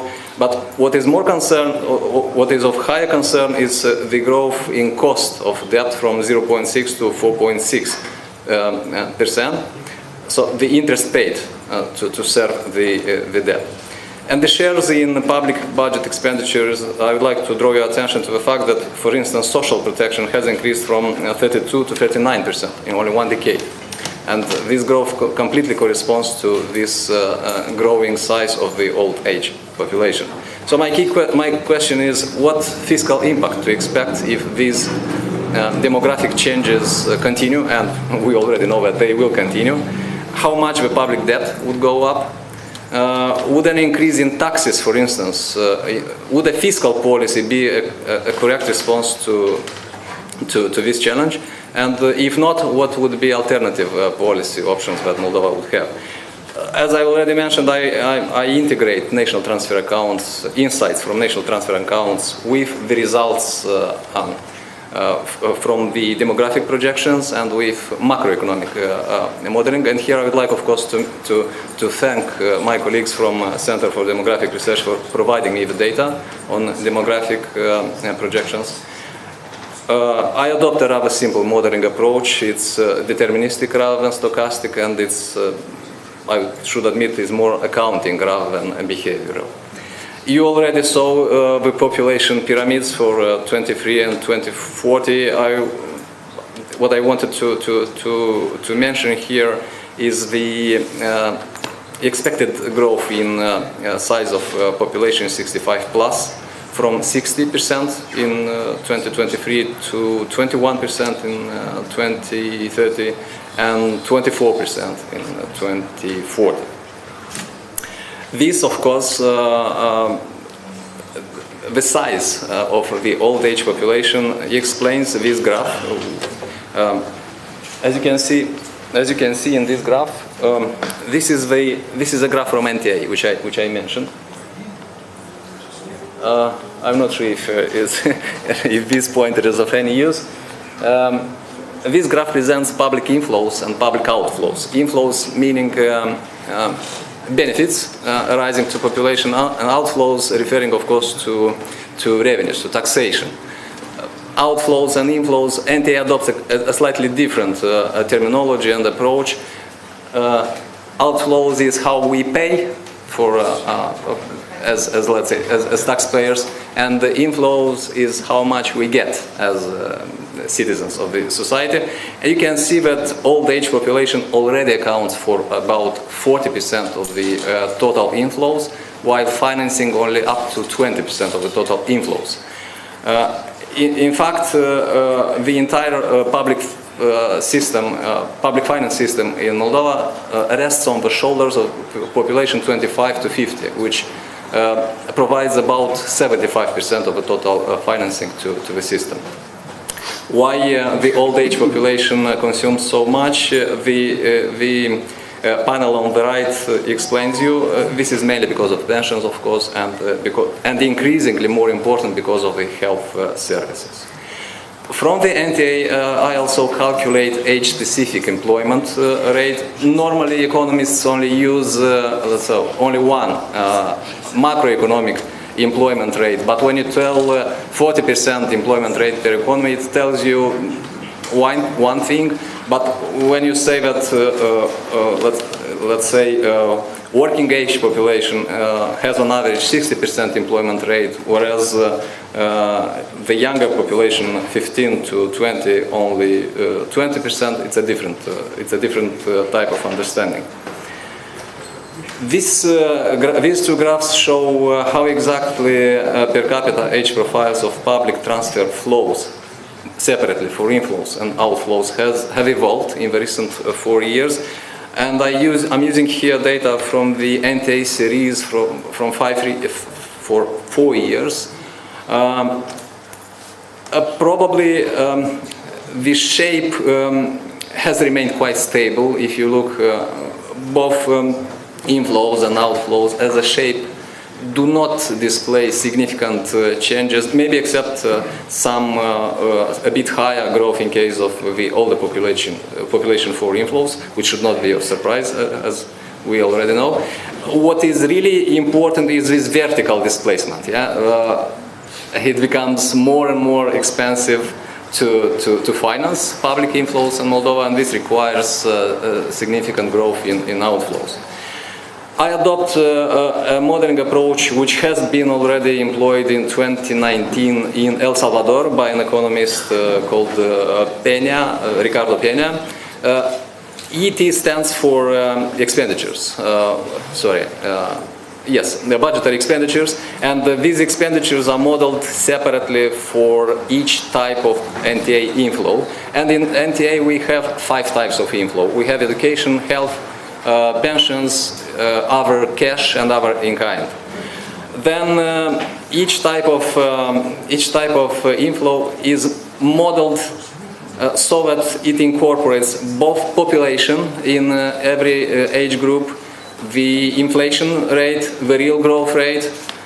The same approach stands in case of budgetary revenues, but you can see that there is an additional parameter called GRAD, and this parameter, I'm using this parameter to make policy simulations. The GDP adopts a rather straightforward modeling. It basically incorporates previous period GDP, the real growth rate, and the deflator. In case of public debt, which is denoted by D, it is modeled as a combination of previous period public debt, to which primary surplus, budgetary primary surplus, either builds or deducts, depending, of course, on the algebraic sign of the primary surplus. The primary surplus, of course, is modeled as difference between budgetary revenues and budgetary expenditures. But again, you can see that here I model primary surplus so that I account for contributions of each individual age. I adopt, let's say, a very simple production function in which the growth of the real GDP depends on the growth of employment, of employed population, and a key parameter is W, which stands for labor productivity.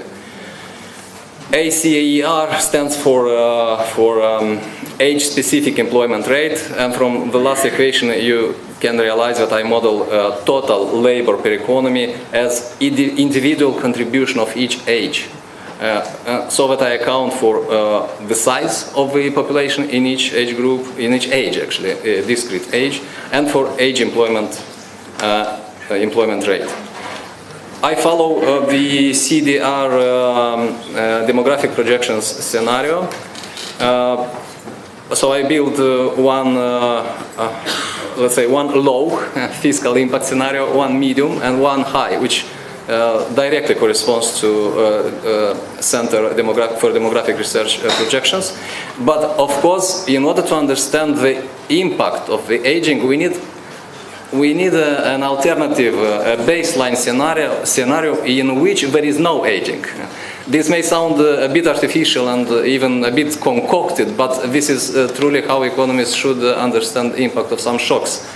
So my baseline scenario is a scenario in which the population of Moldova declines, as in a medium scenario of the Center for Demographic Research. But in this scenario, the average age of a population does not change. So this is what a stable scenario means. What do we get from this scenario? I think what do we get is better rendered by this graph. The blue line shows how the expected, the blue line stands for deficit, yeah, in the baseline scenario. So in the baseline scenario in which there is no aging of Moldova, by 2040 the deficit should get from -2 in the range of -2 today to about -4 by 2040, whereas in all alternative demographic scenarios the deficit, the budgetary deficit gets to 10% of the GDP by 2040. Again, differences between individual demographic scenarios do not make any difference. At the same time, in the baseline scenario, the debt to GDP ratio grows to 50%, which is completely reasonable and stays within control.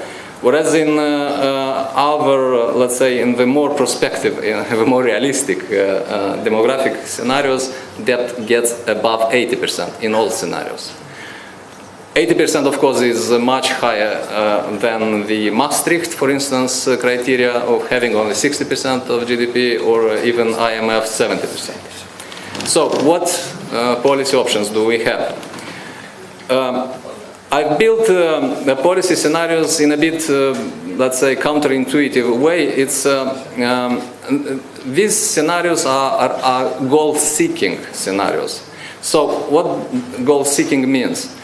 It means that I'm varying some parameters in my modeling so that by 2040 we meet the target of 50% of GDP, 50% of debt to GDP ratio, just as in the baseline scenario where there is no, let's say, aging. Again, I have to, well, how do we define debt to GDP ratio? Of course, as a ratio. The numerator includes debt. The denominator includes GDP. Starting from this, I outline two streams of strategies. The first stream would target debt directly. It's nominator targeting scenarios, or nominating targeting policy options. And the second stream targets the GDP, because you can manipulate both GDP and debt in order to get to different levels of the debt to GDP ratio. In the fiscal normal policy scenario, I assume that nothing changes in the employment rate. And by the way, in all these policy scenarios, I adopt the medium demographic projection scenario, which was mentioned by Olga Gagauz. So employment does not change. It evolves as in the recent 10 years. The annual labor productivity growth grows by 4% per year. So in these conditions, in order to meet, in order to decrease the debt to GDP ratio from 80% or 85% to 50%, we need to increase our we need to increase the public outflows by this 1.009. It may look negligible, but in terms of revenue to GDP ratio, that would mean a total increase of the fiscal burden from 29% nowadays to about 36% by 2040, which is a significant increase in fiscal burden. Of course, along the road, different economic shocks can arise, which, for instance, can reduce even more the annual labor productivity growth. So I have included an additional policy scenario in which the productivity grows by 3% instead of 4%. In this case, the necessary increase in fiscal revenues or necessary increase in fiscal burden has to go from 30% to 41% of the GDP. And of course, such an increase in fiscal burden would simply kill the competitiveness of Moldovan economy, and it's not either economically or politically feasible.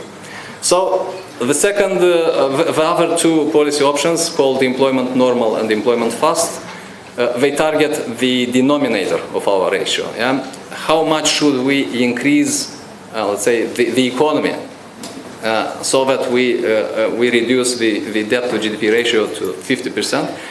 So the employment normal scenario assumes that there is no change again in productivity, labor productivity growth rate, and we assume that the increase will be increase in economy will expand very much extensively. So we will bring more people on the labor market. So in order to ensure that by 2040 we meet this target of 50%, we have to increase the employment rate from 41% today to 71% by 2040.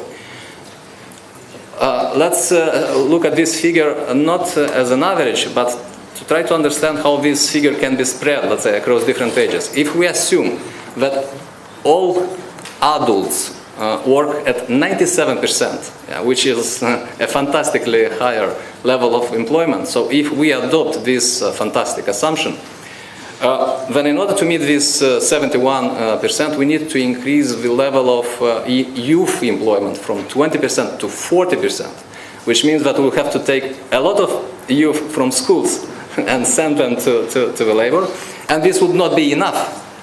We would need also the old or elderly employment rate to increase from 15 to about 30%, which again, I don't imagine which government would dare to increase even more, for instance, the minimum retirement age or adopt other policies which would ensure such a growth. So employment fast assumes a slight increase in the productivity growth from 4 to 5. Nothing changes in fiscal policy, and if we invest enough into the productive capital to ensure a slightly faster growth in the labor productivity, then the average employment rate implicitly needed by 2040 has to be around 60%, which is completely within our reach. This can be achieved without any, let's say, dramatic shifts across different ages. For instance, such a growth can be ensured if we reduce to zero or to almost zero the youth in the NEET group. Conclusions. It's clear that demographic aging has very significant fiscal implications. In almost all cases, the public debt to GDP ratio will get beyond 80% of by 2040. We do not have good fiscal options to address this challenge, simply because a fiscal policy would cost the economy too much. And we do not have purely employment good options. So indeed, the most successful strategy would proactively target a significant increase in the labor productivity or in the total factor productivity per economy. This is the most promising and in any case a no-regret strategy. Thank you.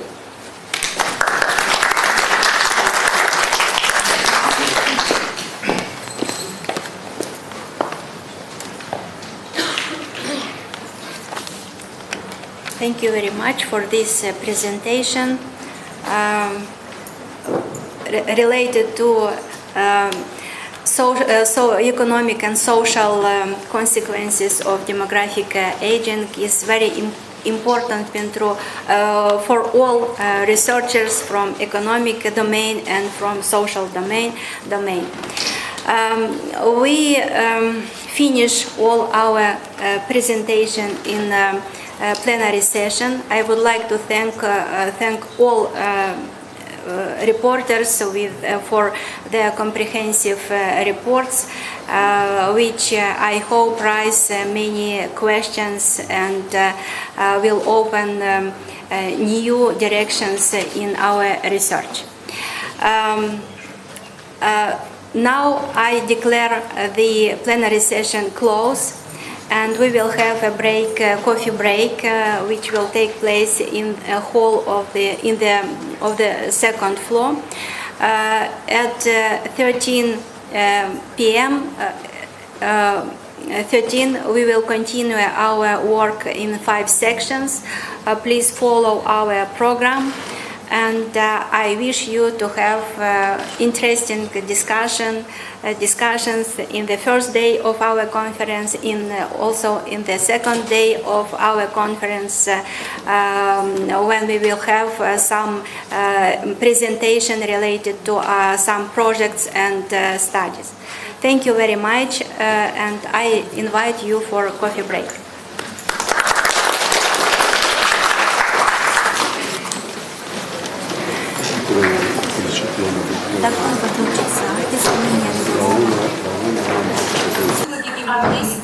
Циклы накопления капитала.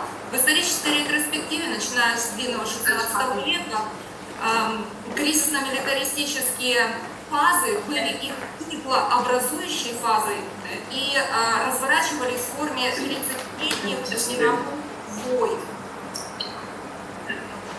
Значит, кризисно-милитаристические этапы в циклическом развитии капиталистической мирсистемы – это периоды разрешения глубоких геополитических противоречий путем крупномасштабных споров. До второй половины 20 века решение геополитических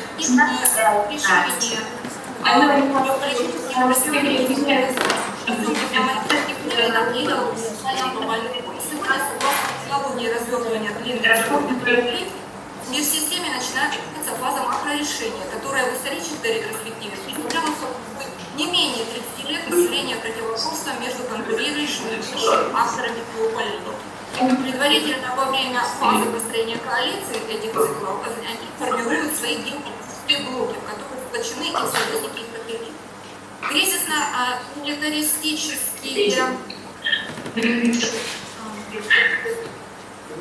Кризисно-милитаристические фазы каждой формы глобальных циклов – это период проявления крайнего обострения противоречий в системе взаимодействия определенных конкурирующих общественных организмов, что приводит к военно-политическому конфликту, результат которого определяет расстановку сил в конкретно региональной или глобальной геополитической системе и создает основу для преодоления системного кризиса. В процессе развития капиталистической мирсистемы с определенной периодичностью происходит обострение накопившихся внутренних противоречий, что приводит к ее глубокой дестабилизации, то есть потере той относительной устойчивости, которая позволяет развиваться без социальных катастроф и масштабных проявлений общественного насилия. Развертывание кризисно-милитаристических фаз глобальных и локальных глобальных циклов обуславливает всеобъемлющую милитаризацию экономики и общественного сознания.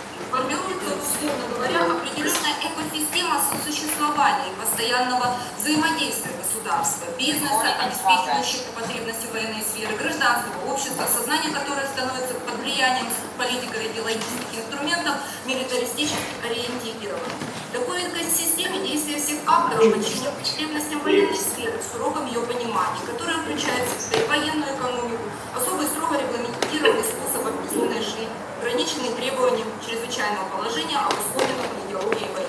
Такая система является мобилизационной формой общественной жизни, она обеспечивает обретение обществом относительной устойчивости, благодаря чему оно выживает, мобилизуется ради достижения определенных задекларированных господствующим классом целей и создает экономический базис для преодоления циклических социально-экономических кризисов путем коммерциализации войны. В 20 веке наиболее успешным примером коммерциализации войны стало применение военного кейнсианства, позволившее преодолеть Великую депрессию. Значит, и временно военных порядков в мире. Так, следующее. С 2008 года в капиталистической межсистеме началось развертывание очередного глубокого системного кризиса. Вследствие чего приблизилась при существующем сегодня уровне развития военных технологий, обнаружение системы фаз войны, что соответствует устоявшейся хронологии развертывания фаз длинных циклов мировой политики, а сегодня разворачивается 10-й цикл длинный цикл мировой политики, который начался в 1973 году и был завершился в 2050 году. Так вот, при существующем ныне уровне развития военных технологий создается угроза цивилизации во время развертывания очередной трехлетней фазы макрорешения, либо же фазы мировой 30-летней войны. Сегодня в условиях обострения ведущих авторов геополитики.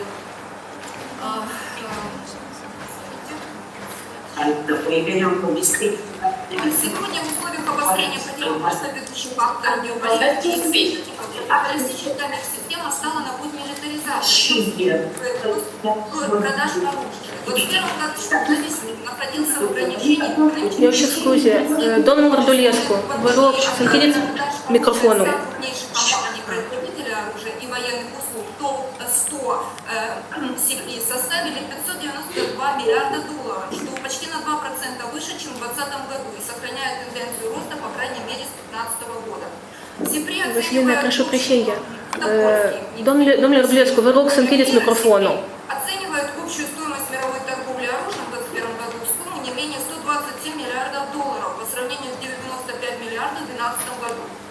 О том, что цикл милитаризации глобальной экономики свидетельствует также рост военных расходов.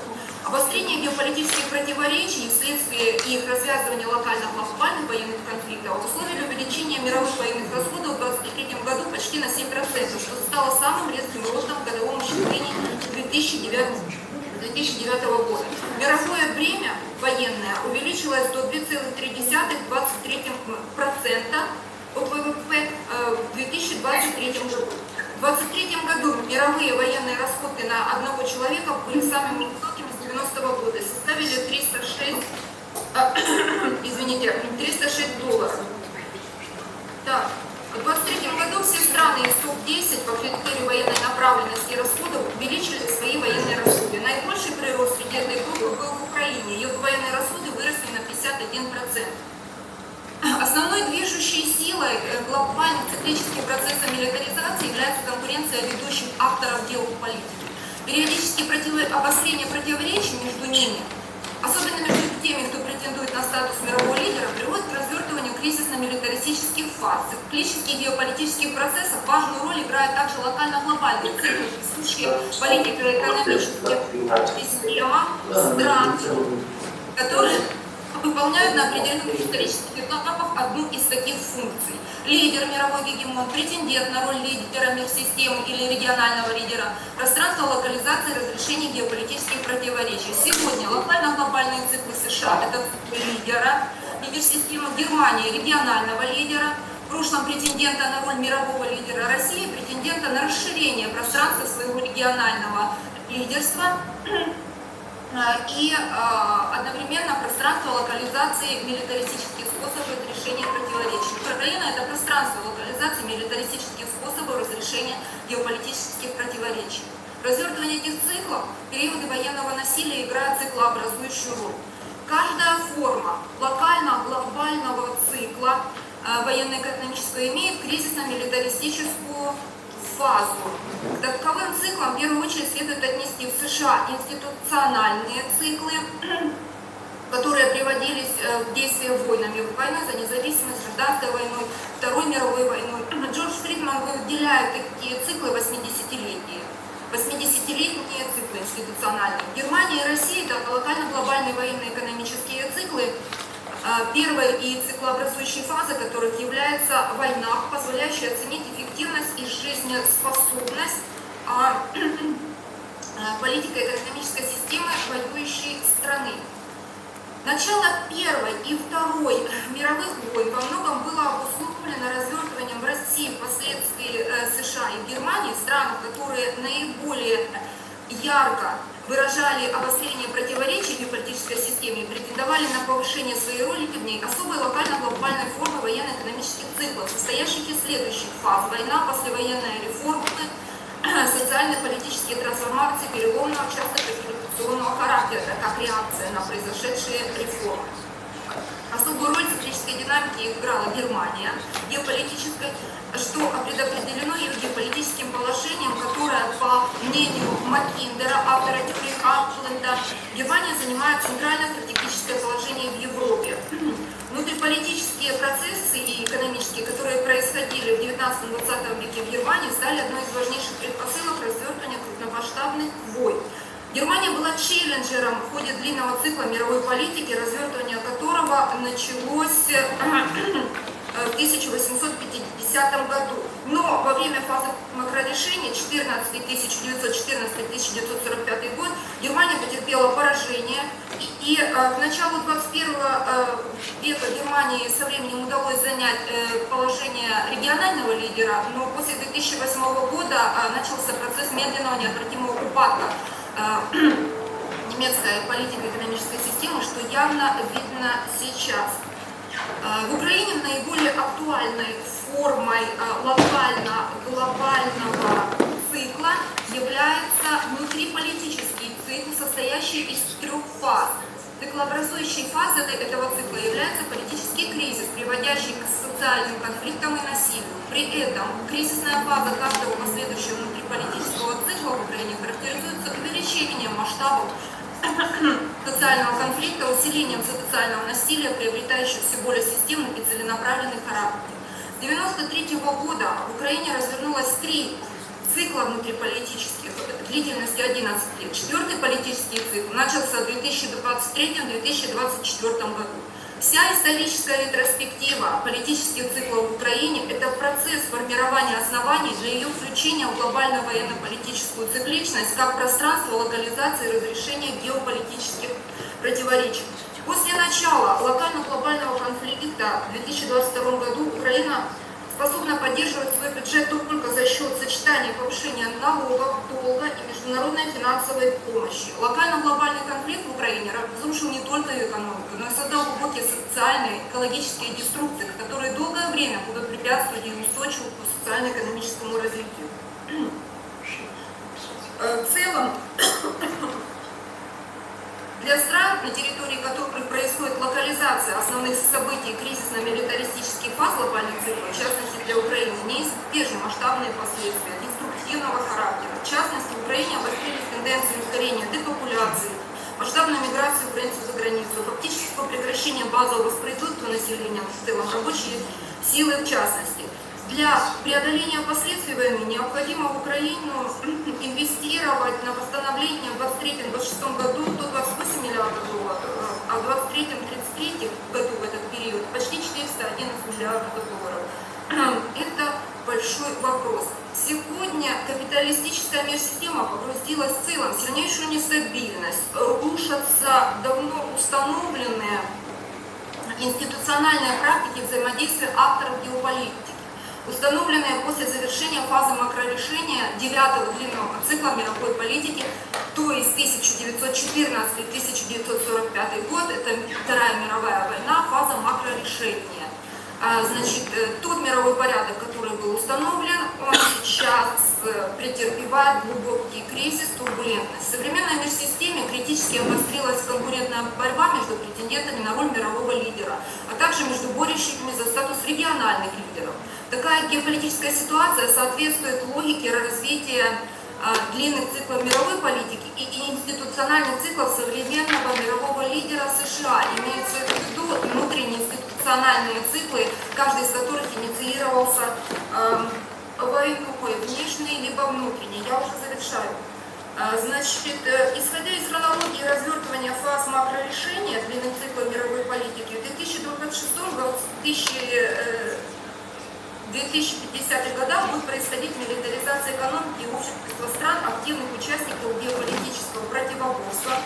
Как уже отмечалось, США укрепили свои позиции крупнейшего в мире поставщика вооружений. Принятая в 2022 году стратегия нацбезопасности США для достижения основных целей необходимо инвестировать в военный сектор, создавать максимально сильную коалицию для усиления коллективного влияния, модернизировать, укреплять американскую армию. Также в ЕС начался новый цикл милитаризации экономики, о чем свидетельствует представленная в марте 2024 года Еврокомиссией программа усиления оборонной промышленности ЕС. Это в ней предусмотрено совместное финансирование, заказ вооружений, модернизация ВПК и другие меры по укреплению оборонных компаний.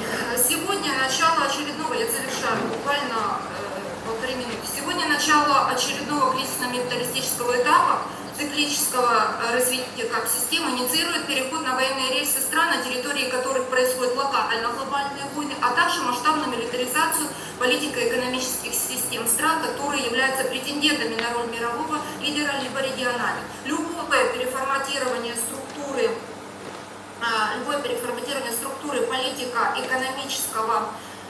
экономической системы вследствие смены стратегических ориентиров ее развития, в частности, с приоритета построения общества потребления на приоритет формирования милитаристического общества. А сейчас мы видим, происходит переориентирование развития, построение общества, направленного на удовлетворение потребностей, повышение качества жизни, на милитаристическое общество. Это все ведет к дестабилизации устоявшихся социально-экономических и институциональных практик общественной жизни. То есть временно снижается критически устойчивость политико-экономической системы на глобальном региональном уровне. Одновременно происходят трансформационные процессы, формирующие мобилизационное общество как промежуточную форму, обеспечивающую относительную устойчивость социально-экономического развития.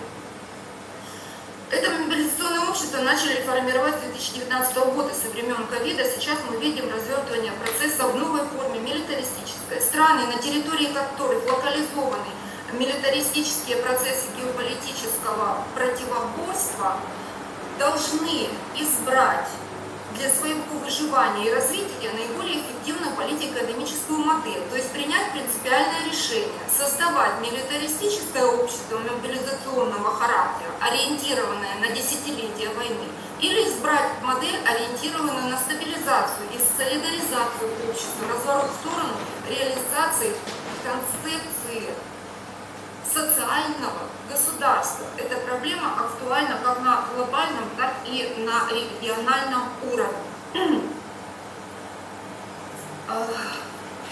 Dear colleagues, thank you for your attention, and have you any questions? I try answer. Спасибо большое, госпожа Подлесная. Maybe there are some questions from our audience. Thank you very much. There are no questions. Thank you. And the next presentation will be made by Andrea Manuela Dragoi della Accademia Română cu tematica Key Drivers of the Russian Economy Resilience despite post-Ukrainian war sanctions. Dear colleagues, hello, my name is Andrea Manuela Dragoi. I'm from the Institute for World Economy of the Romanian Academy. Happy to meet you all here. My key field of interest is the Russian economy and Russian economy ties with the EU. And in this specific presentation, I will address the key drivers of the Russian economy resilience despite post-Ukraine war sanctions. I will briefly present my main objective of the paper, the methodology, talk a bit about the international context and what the sanctions have brought for Russian economy and also for the relations between Russian Federation and the European Union. And I will show briefly what were the main drivers for the Russian economy resilience, and I will conclude with three possible future scenarios for the Russian economy depending on the sanctions evolution.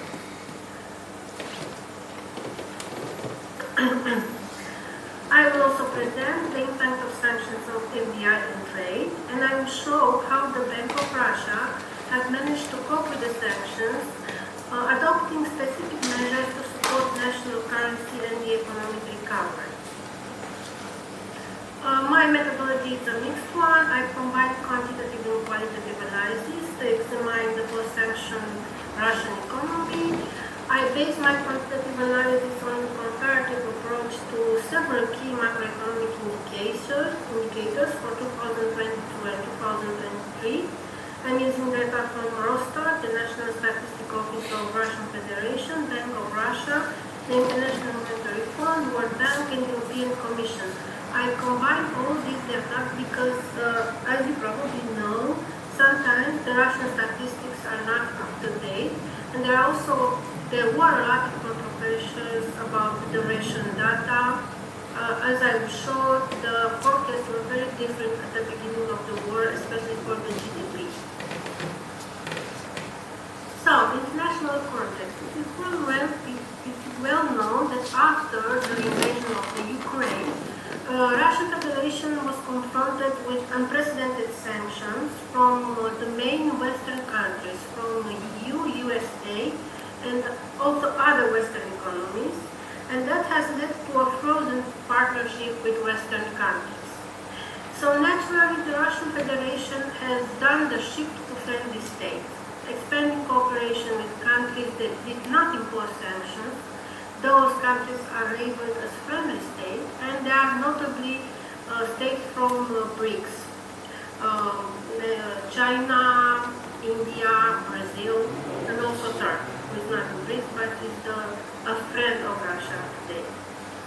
So, since the trade with the EU has been heavily affected by sanctions, the Russian Federation has tried to pivot its energy trade to Asia, especially to China.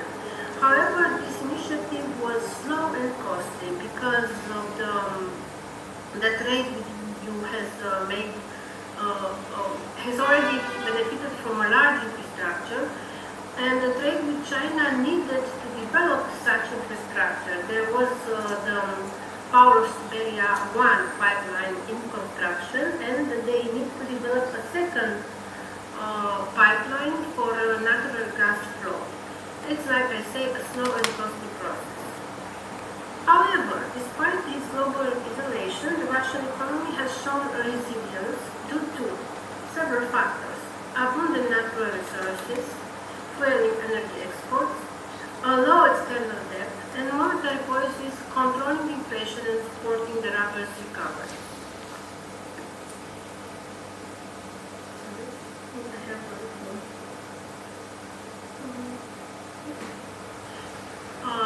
So, I choose to present in this slide several sanctions. There are a lot of sanctions imposed, especially by the EU. I'm not going to focus on all of them. I just want to talk about the sanctions related to trade, and especially the sanctions related to energy trade, because those sanctions have the potential to affect more the Russian economy than others. There are also sanctions related to technology and export were actually banned for Russian Federation financial sections, like the exclusion of Russian banks from SWIFT.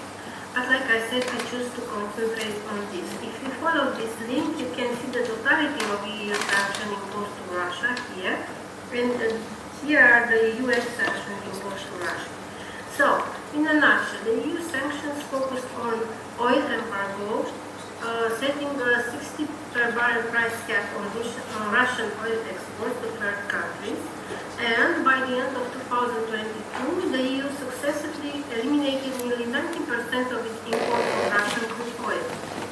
There was also a ban on refined petroleum products. The EU banned imports of refined Russian petroleum products like diesel and gasoline, further constraining the Russian Federation revenue streams.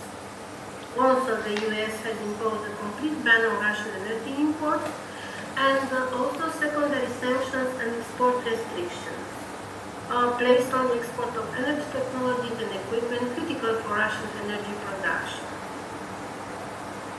So, in spite of the sanctions, like I said, the Russian economy has proved an unexpected resilience. At the beginning of the war in 2022, the forecasts on GDP were very low for Russian economy for 2022. I'm not sure if you can see clearly in this graph. They talked about the decrease of GDP of 3.4 in 2022. But actually, if you look what really happened, the data that we know now in 2024, we see that the decrease was actually very small, only minus 1.2 for GDP in 2022, and then we have the increase of GDP, a strong increase in 2023, as you can see, 3.6 increase in GDP, and still good increase, I could say, for the current year, 2.9. So, how did they cope with the national currency and the inflation? At the beginning of the war, as one may see in this graph, there was a large drop of the national currency to both euro and dollar. And also a large increase in inflation rate in 2022, here in this graph, 13.75. But there managed important decrease in 2023 at 5.8. It was mentioning that the Bank of Russia target for inflation was always around 4%. So the increase in 2022 was indeed huge and was caused by sanctions. So, what did the Bank of Russia do to fight the sanctions? There were several key aspects. First, restrictive monetary policy. From 2022, the Bank of Russia instituted capital controls and the rise in the key interest rate, very important, from 3.5 to 16%, and that has hoped to combat inflation. Also, we have a stabilization of the currency, as shown in the previous graph, because high interest rates encourage savings, leading to a stabilized ruble exchange rate by September 2022, and a downward trend in inflation by December 2022. Also, Bank of Russia supported business and lending. In 2023, the focus was on strengthening the financial sector's resilience, tightening loan requirements to prevent over-indebtedness, and addressing the overheating of the mortgage market. Also, there was a promotion of long-term financing, introduced regulation to boost import financing and technological development, resulting in a 1.5 times increase in stock market capitalization, and also enhanced participation of retail investors in the securities market. How was the trade affected by sanctions? In 2023, the Russian Federation export rate was 8.9, showing improvement from the large decrease from 2022. So in 2022, the sanctions did affect the trade. We had a decrease of export of minus 13%. It was a huge increase. Also, the sanction had an important impact on the energy trade, like I said. The sanction targeted the Russian energy trade and caused a shift in export destination, diminishing the dominance of the EU countries in the Russian export yard. Also, following the imposition of sanctions, EU countries lost their supremacy as preferred destinations for Russian exports, reflecting a significant change in trade relations. We can see in this graph the main trading partners of Russian Federation in 2022. There are no, with the exception of Germany, the rest of the countries are not from EU.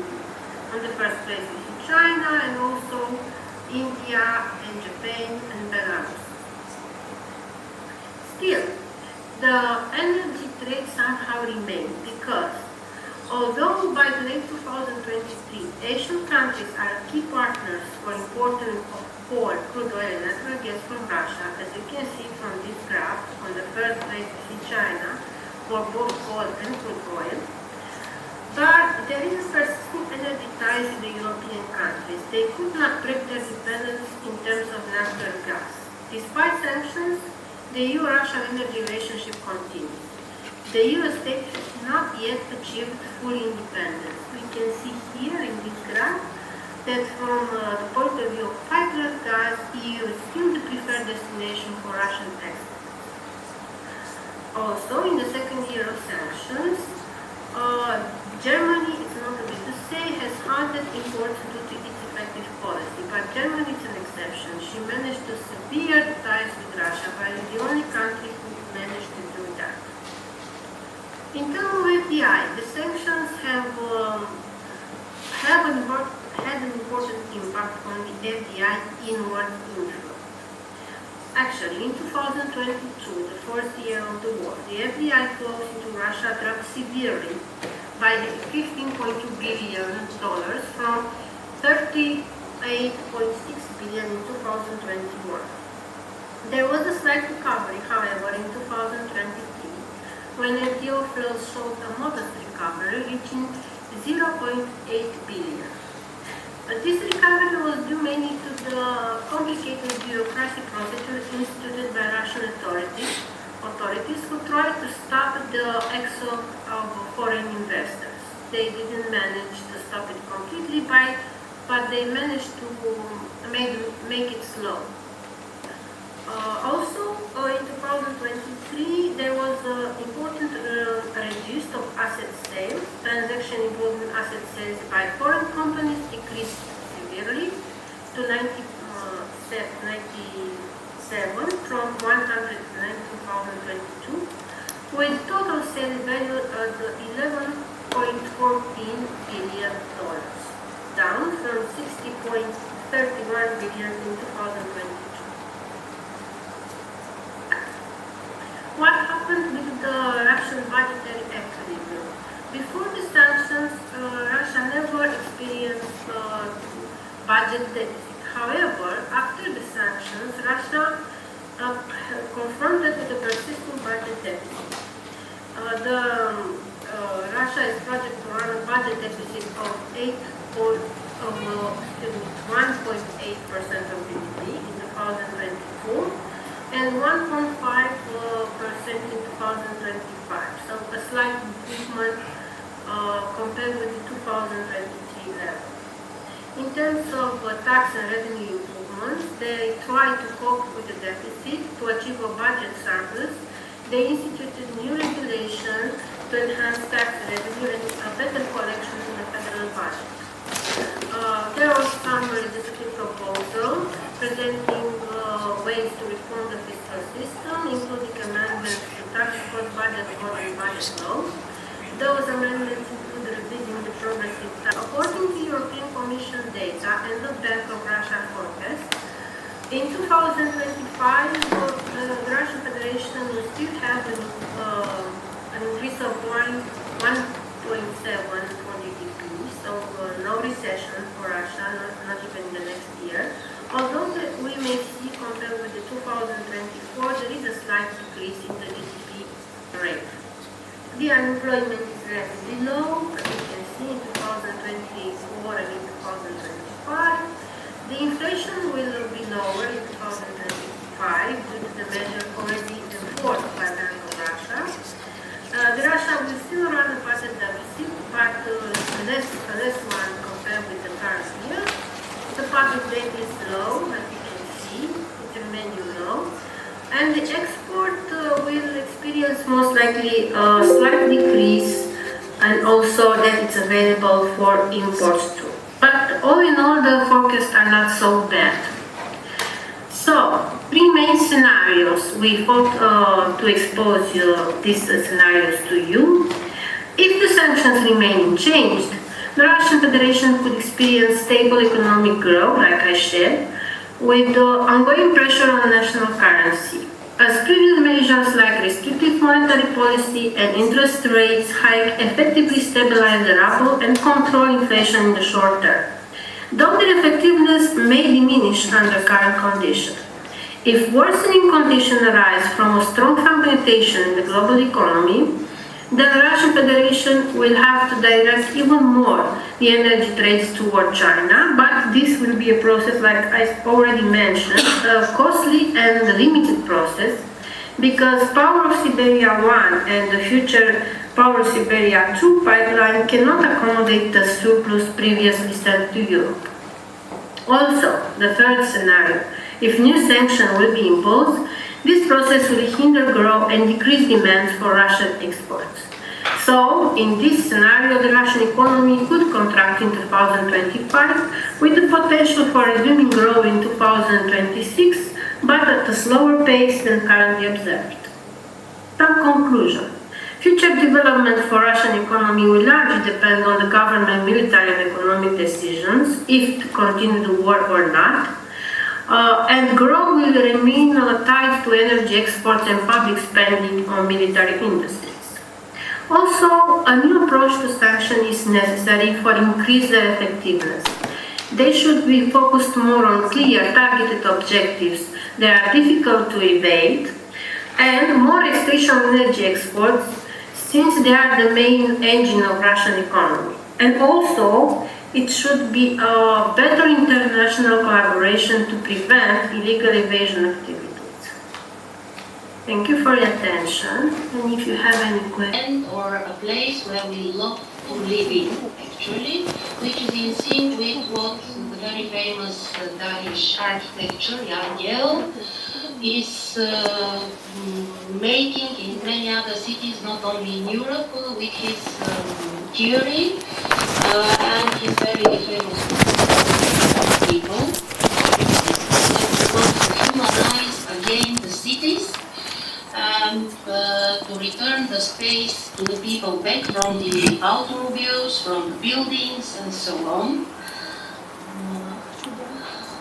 There is also another very helpful framework, which is the so-called 3P framework, person, process, and place, which when we use it investigating the particular urban area, we should ask three very important questions. Who is attached?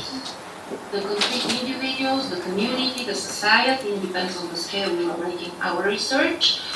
How the sense of attachment or belonging is manifested. That means we can search for the emotional, behavioral, and cognitive dimensions of this creating and investigating the sense of belonging to a city, and what generates actually this feeling of attachment or belonging. These would be different features or characteristics of the location, and only when it is accepted that only when we actually create a sense of attachment or sense of belonging, we can speak that we have our own urban place, and we already transform the urban space in an urban place. Actually, Tuan said something which I found very interesting. Tuan said that the place in our context means the urban place means security, and the urban space means freedom, which I found quite interesting. And now we go to the concrete topic, the case study. It's Sofia, the capital of Bulgaria. Actually, the behavioral geography was developed in the 50s and 60s years of decades of the 20th century. Unfortunately, that time Bulgaria was under communist rule, so we can't develop this sub-branch of geography. That's why it's not developed at all, or very underdeveloped in Bulgaria. And actually, this is the topic of my future dissertation, how we can research the urban territories in the context of behavioral geography. I choose as a case study our capital.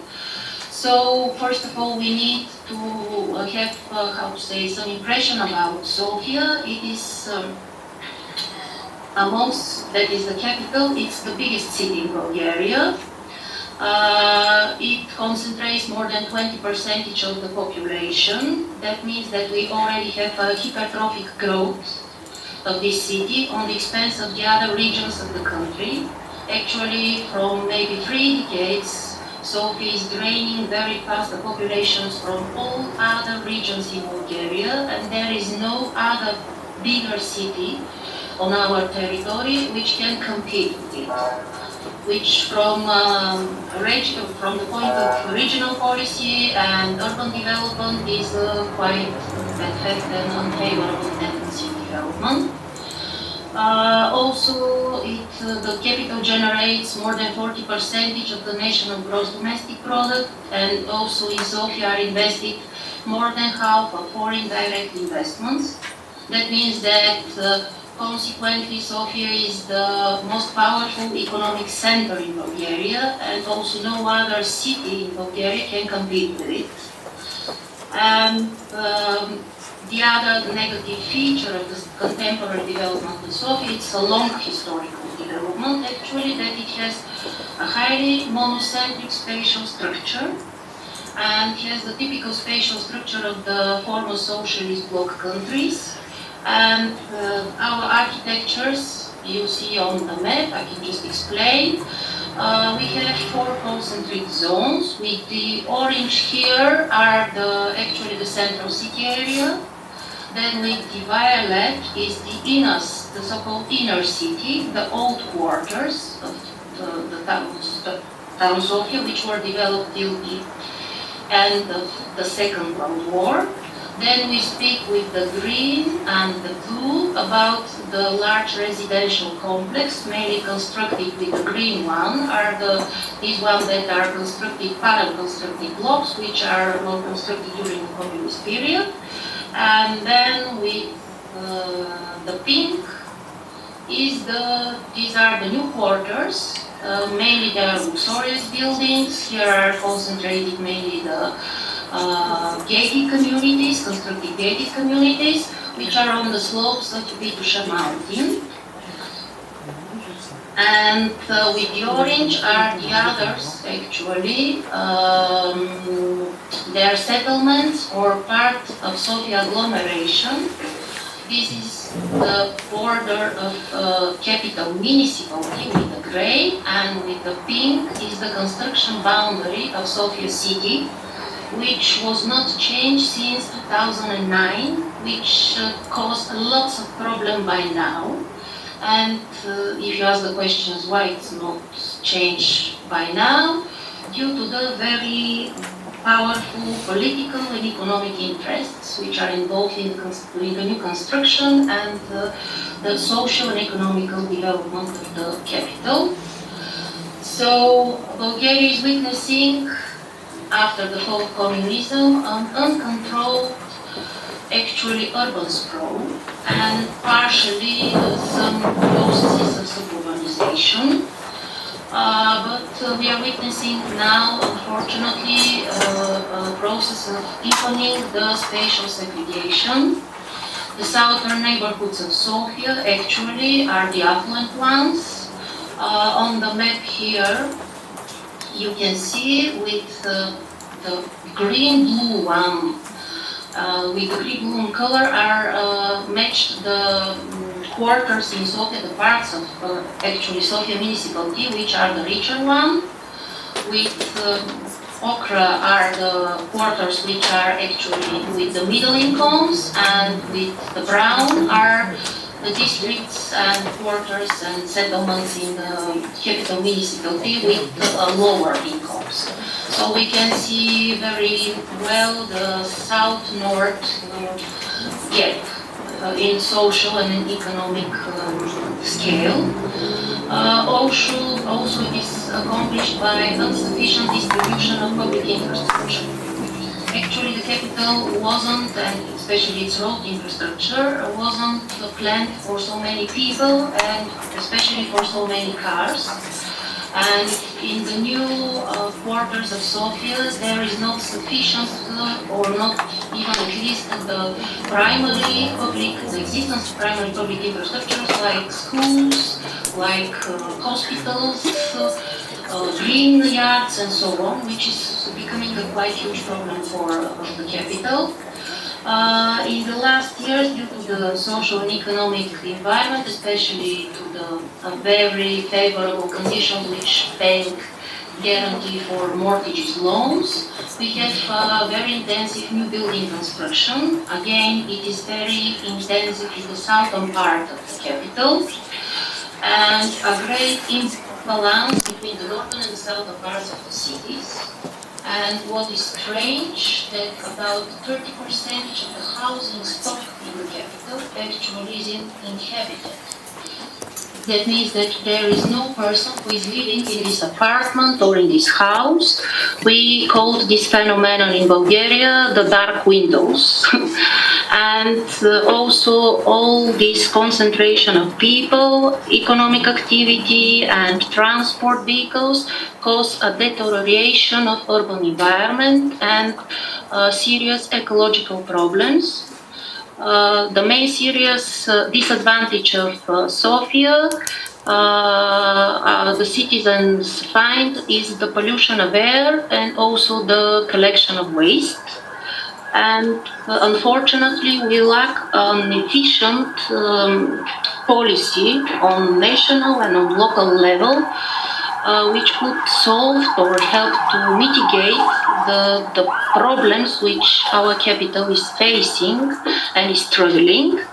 That's why we are witnessing by now an escalating dissatisfaction and indifference among Sofia residents, because they say that one of the main problems of the capital is the polluted air, but when they are asked what they can do about this, that means that they should use less automobile transport, use mainly the subway or the public electricity transport.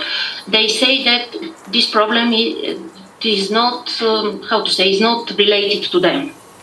This problem should be solved by the state or somebody else, but not by their efforts or changing their attitudes or even their behavior.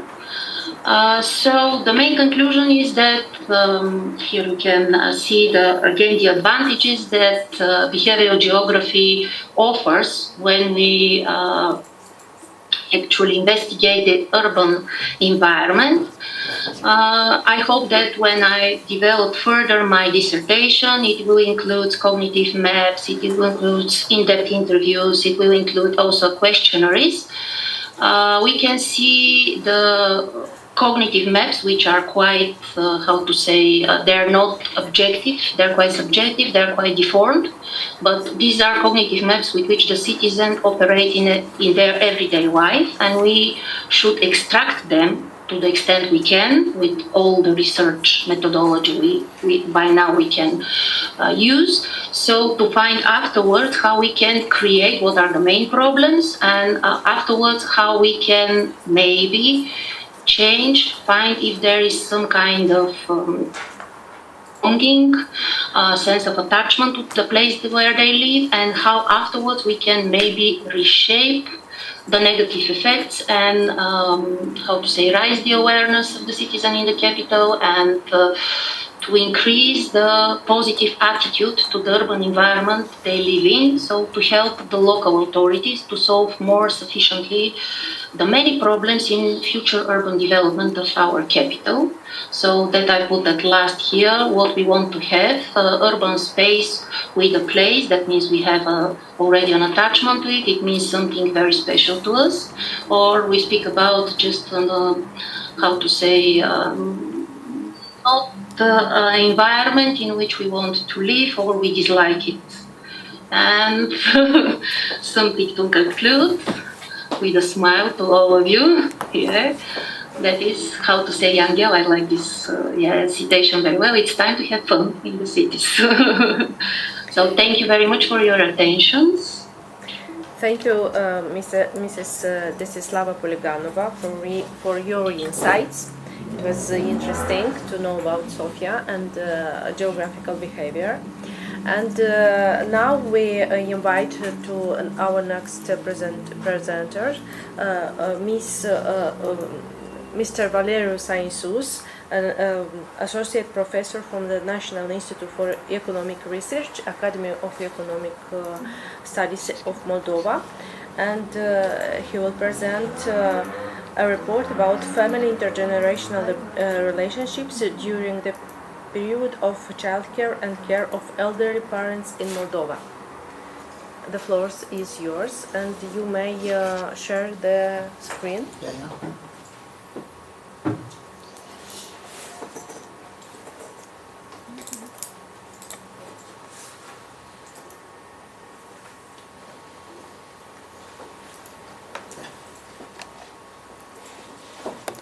Did you all see the screen?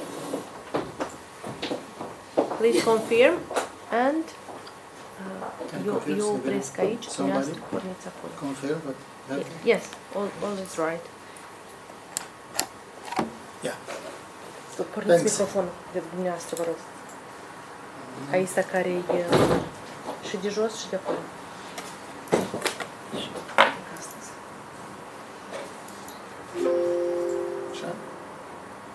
Încercați. Good day for everybody. Întrebați dacă vă aude. Good day. dumneavoastră nu sunteți activ. Ar trebui să schimbi ecranul.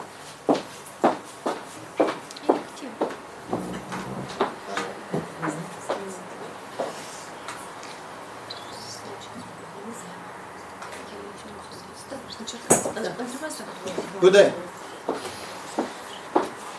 My presentation is with topic family intergenerational relationship during the period of child care and care of elderly person and the parents in the Republic of Moldova.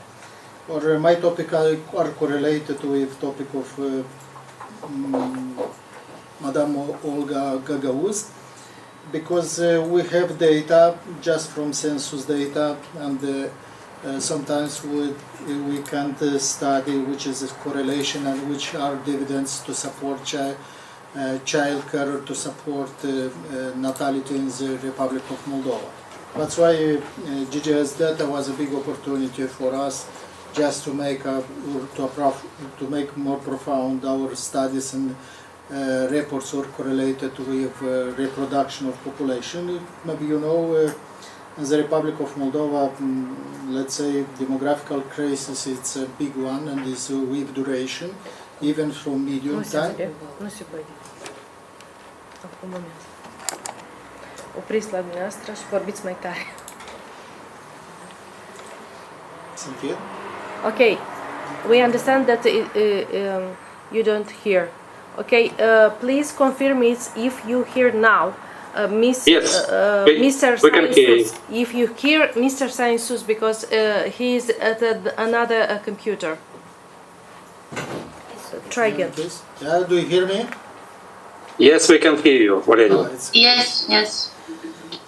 I'll repeat, but very short, because the demographical crisis is very profound. It's for a long time. That's why we should understand what has happened in Republic with generations, let's say generations of the children, generation of the parents, and how can contribute just to support child care and to support the elderly persons in the time of pension, let's say not only in the pension age.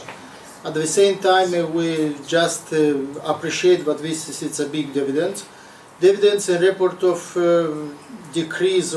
strong decrease of the natality in the Republic of Moldova. For our aim of the study, goals was just to establish which is support for each generation, or let's say support through families, and which kind of support we can make for each generation. Let's say generations of the child, or generations which are in reproduction stage, and at the same time generation of the parents in the pension age. At the same time, for us it's very important to know which is appreciation when we say quality of the support.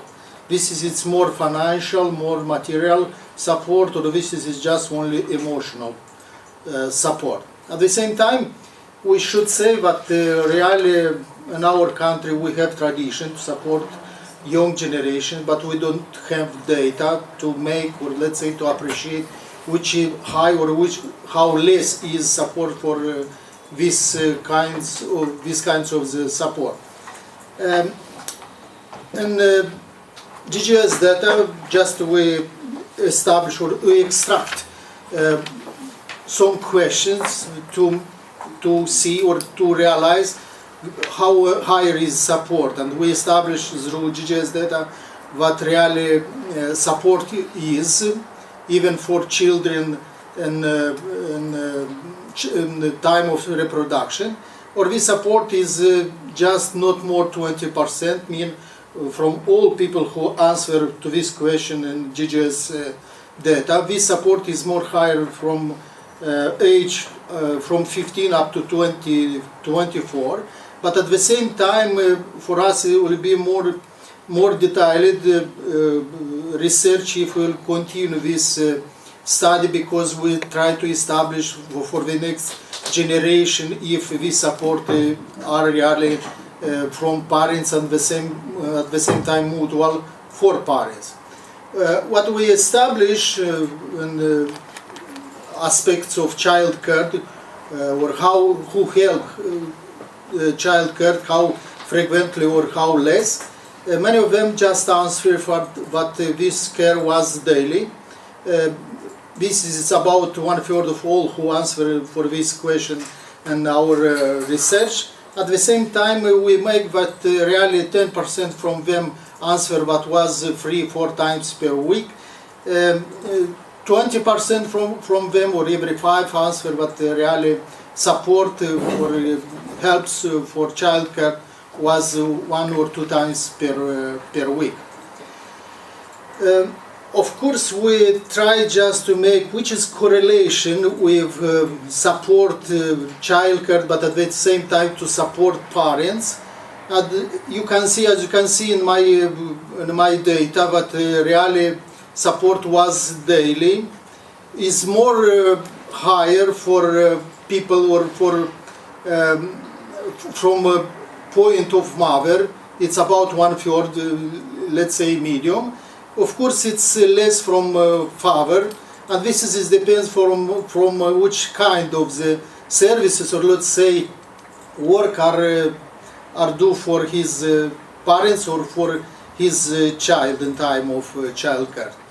At the same time, we just established that another kind of the supporters are less, mean who offered this kind for persons with care, and you can see this is just with 5 or 6, 7% differences between child and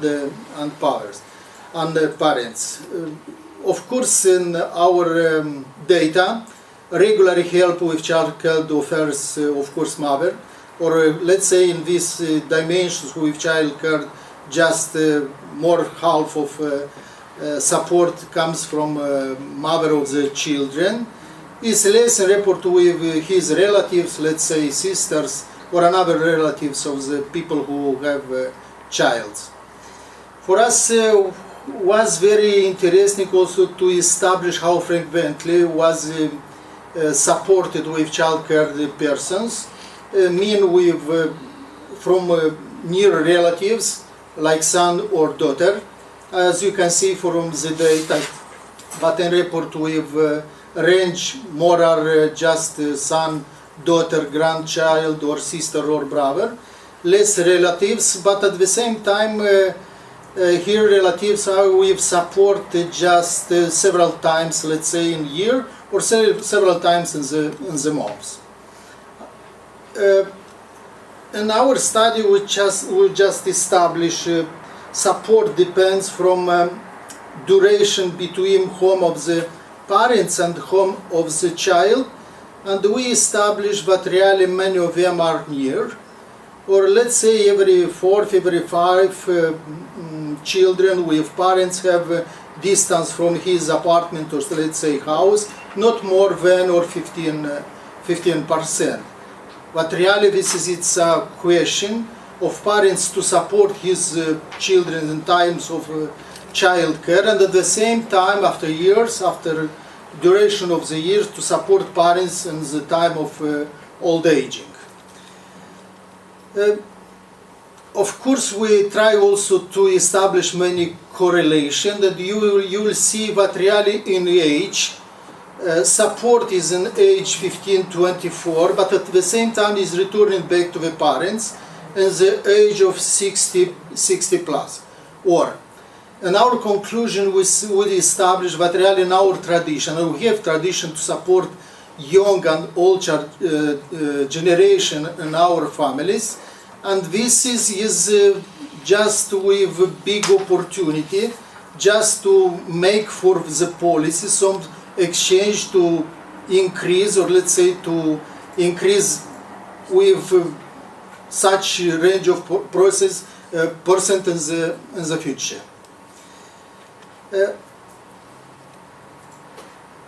Another dimension of our study was just to establish if exists financial support for your family with care, and at the same time for support financial for people who are in the age patient. And we established just only 15% of all who answer in this surveys say yes, we have the same support. Support is very big. It's about 30% in age of young stage, or let's say first stage of the family stage of children's. And with age, of course, support is less and less. And also from my graphs you can see that really we have also support for people who are with 60. We can make comparison, but really it's not, it's less than support of young families. Also you can see here who support, mother, father, or another kinds of the person.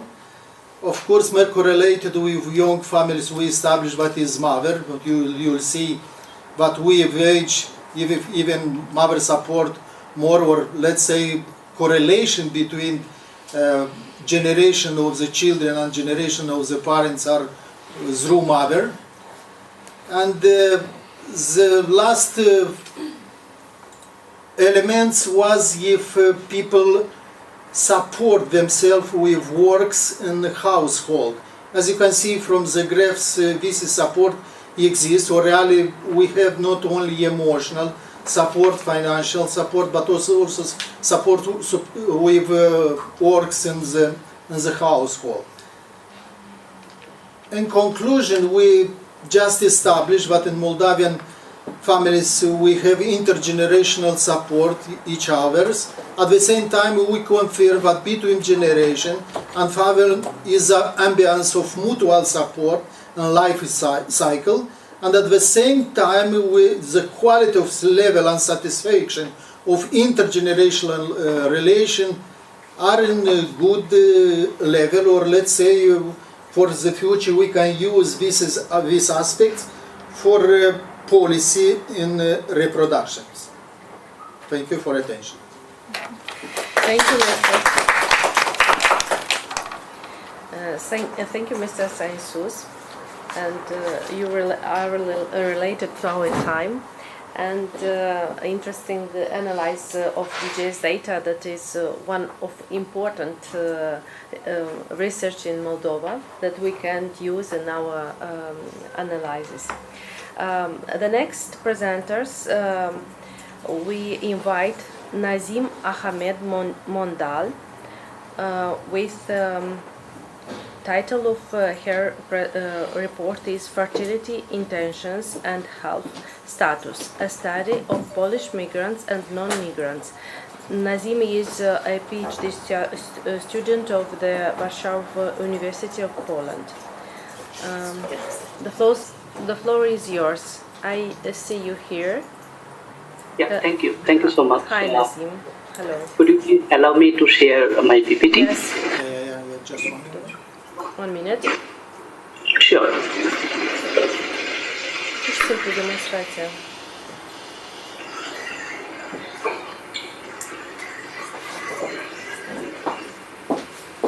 Okay.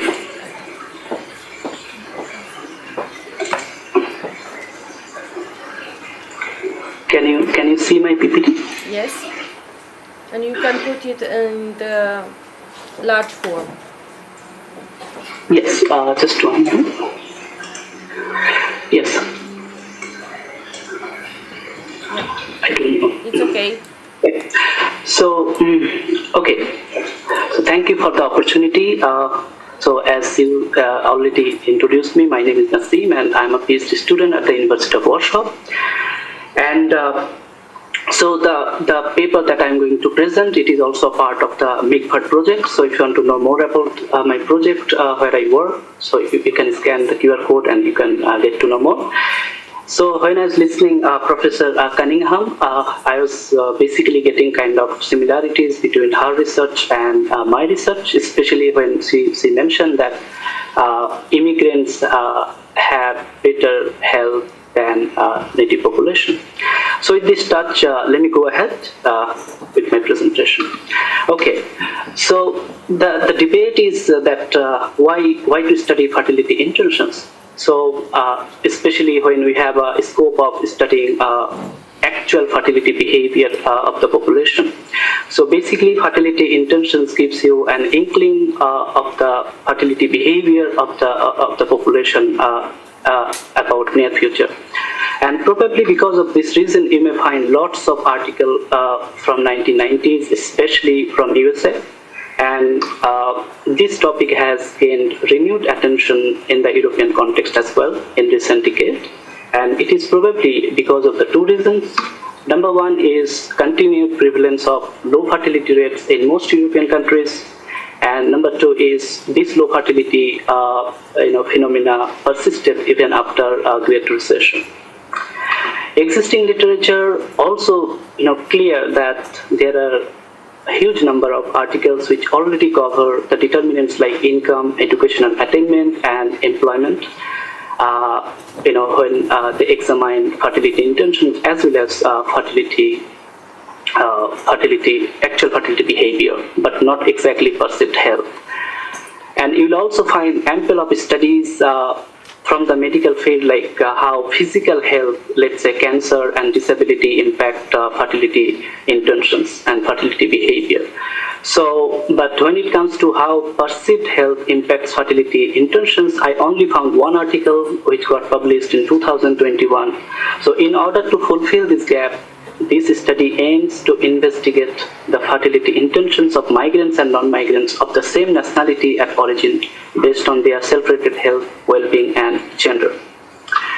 Well, why to study specifically Polish migrants in the Netherlands? Why not to other migrant groups? So the simple reason is the Netherlands was not one of the favorite destinations for the Polish migrants before 2004. But after 2004, scenario started changing, and today the Polish migrants actually constitute the largest migrant group in the Netherlands, which actually gives a fantastic background for carrying out this research. And if you look at this figure, like the number of registered migrants in 2000, it was only 5,645, and in 2022 it is more than 176,000. Okay. So regarding data and method, I use two data sources. Number one is Families of Poles in the Netherlands, which is representative for the Polish migrant listed in the Dutch population register. And I also used Generations and Gender Survey, which we call GGS Wave 2 for the Polish non-migrants. And good part is that both the survey conducted in the same period. Okay. And the migrant that I have taken is 2004 to 2014, registered migrants. Yeah.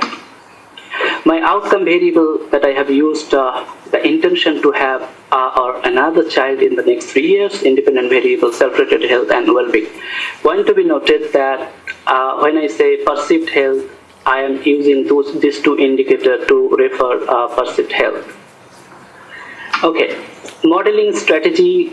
So I used Blinder-Okaka decomposition model and generalized order logistic model. So I adopted generalized order logic model simply because I had the option to go for multinomial, but to me multinomial is less concise, more complex to interpret, and it does not consider the ordering of the category. So keeping this thing in mind, I adopted generalized order logic model. So for result, I would like to show you in MS Word. I want to show you my whole table.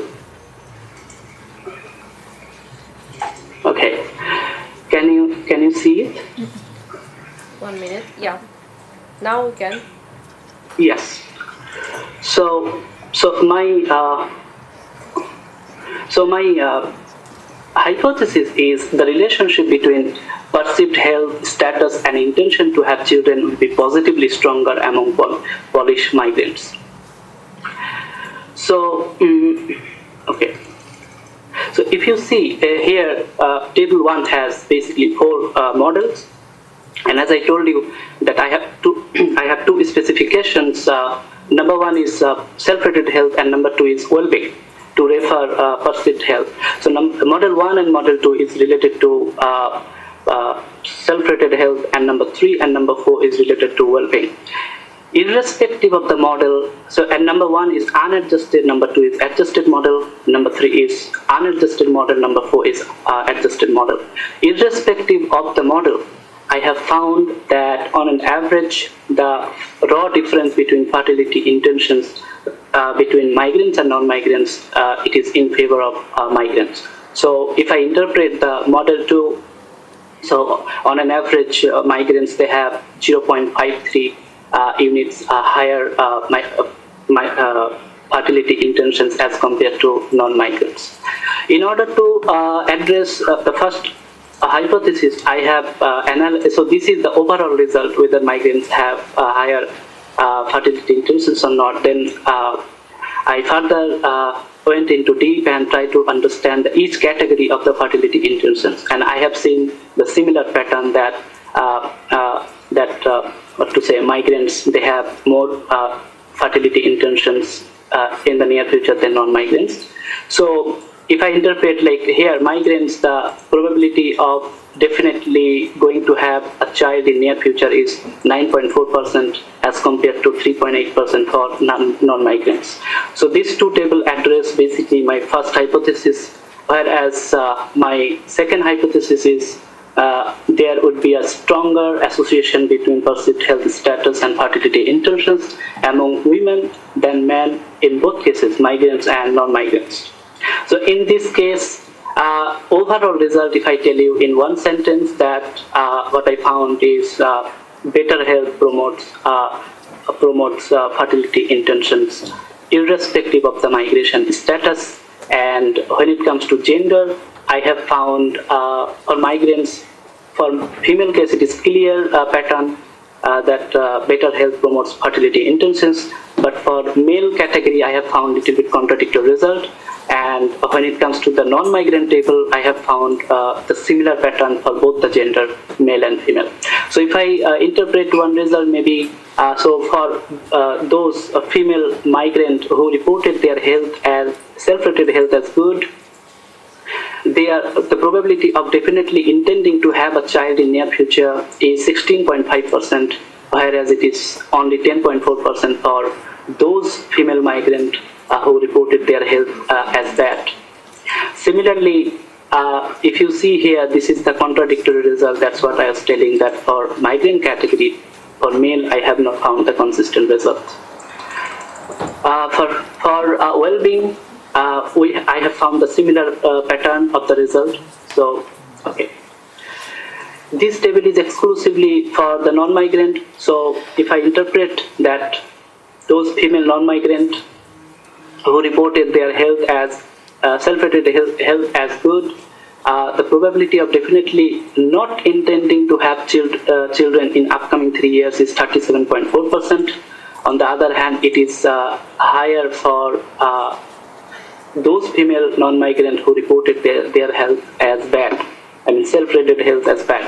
Similarly, if I interpret the well-being part, so those female non-migrant who reported their health as self-rated health as good, the probability of definitely going to have a child in upcoming 3 years is 7.2%, whereas it reduced to 5.5% for those female non-migrant who reported their well-being as bad. So, and similar result is for male category as well. So, this is how I addressed my hypothesis. Now, again, I'll go to my okay. So the strength of my paper is that surprisingly, I have found these two data sets. Both the data set took place or carried out in the same period. I have not used any proxy questionnaires that have been used in this study are exactly the same in both the data sets. And I have taken origin perspective into account, and probably this is the first study that has taken both migrants and non-migrants into account while examining perceived health and fertility intentions.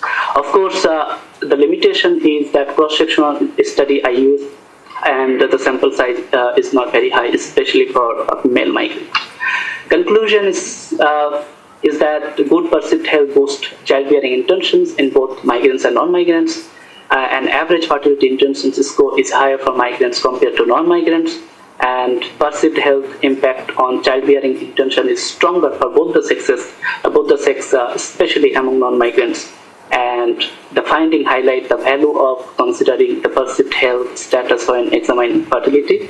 Here, this is my email, and when I submitted my article, it was under review, and now it has published in the Journal of Migration and Health. And thank you so much. I would like to have questions if you have. Here I am done. Thank you. Thank you, Nazim. It was interesting, very interesting results and in-depth analyze. And now I think the question maybe we have some time before breakfast, before a coffee break, and we will give you the answer, the questions. And now I give the floor of Marilena Palladino from the University of the Sagno, Italy. She in co-authors with Marion Santorelli, Domenico Cantulo and Daniela Cantulo. She will present a report Enhancing Active Aging Through Language Learning and Digitalizations in the Longevity Society. Yes. Okay, thank you for giving me the floor. I will share my presentation, right? Yes, da. You hear me? Yes, we hear you. Okay. Is it okay? Can you see my presentation? Now we see it, and you can put in the large mode. Yes.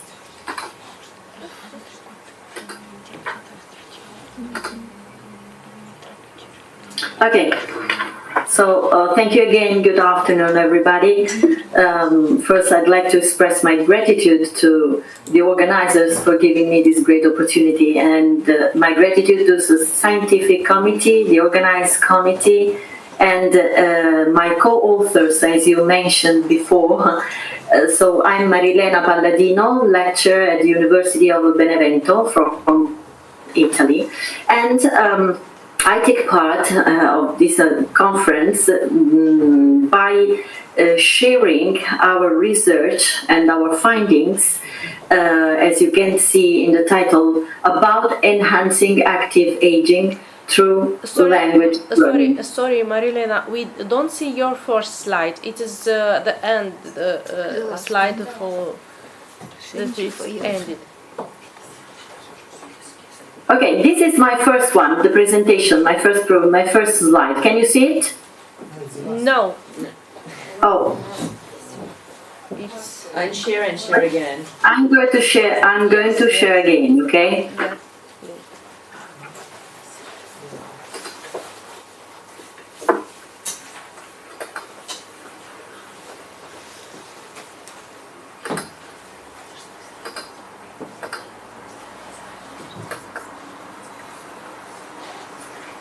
Can you see?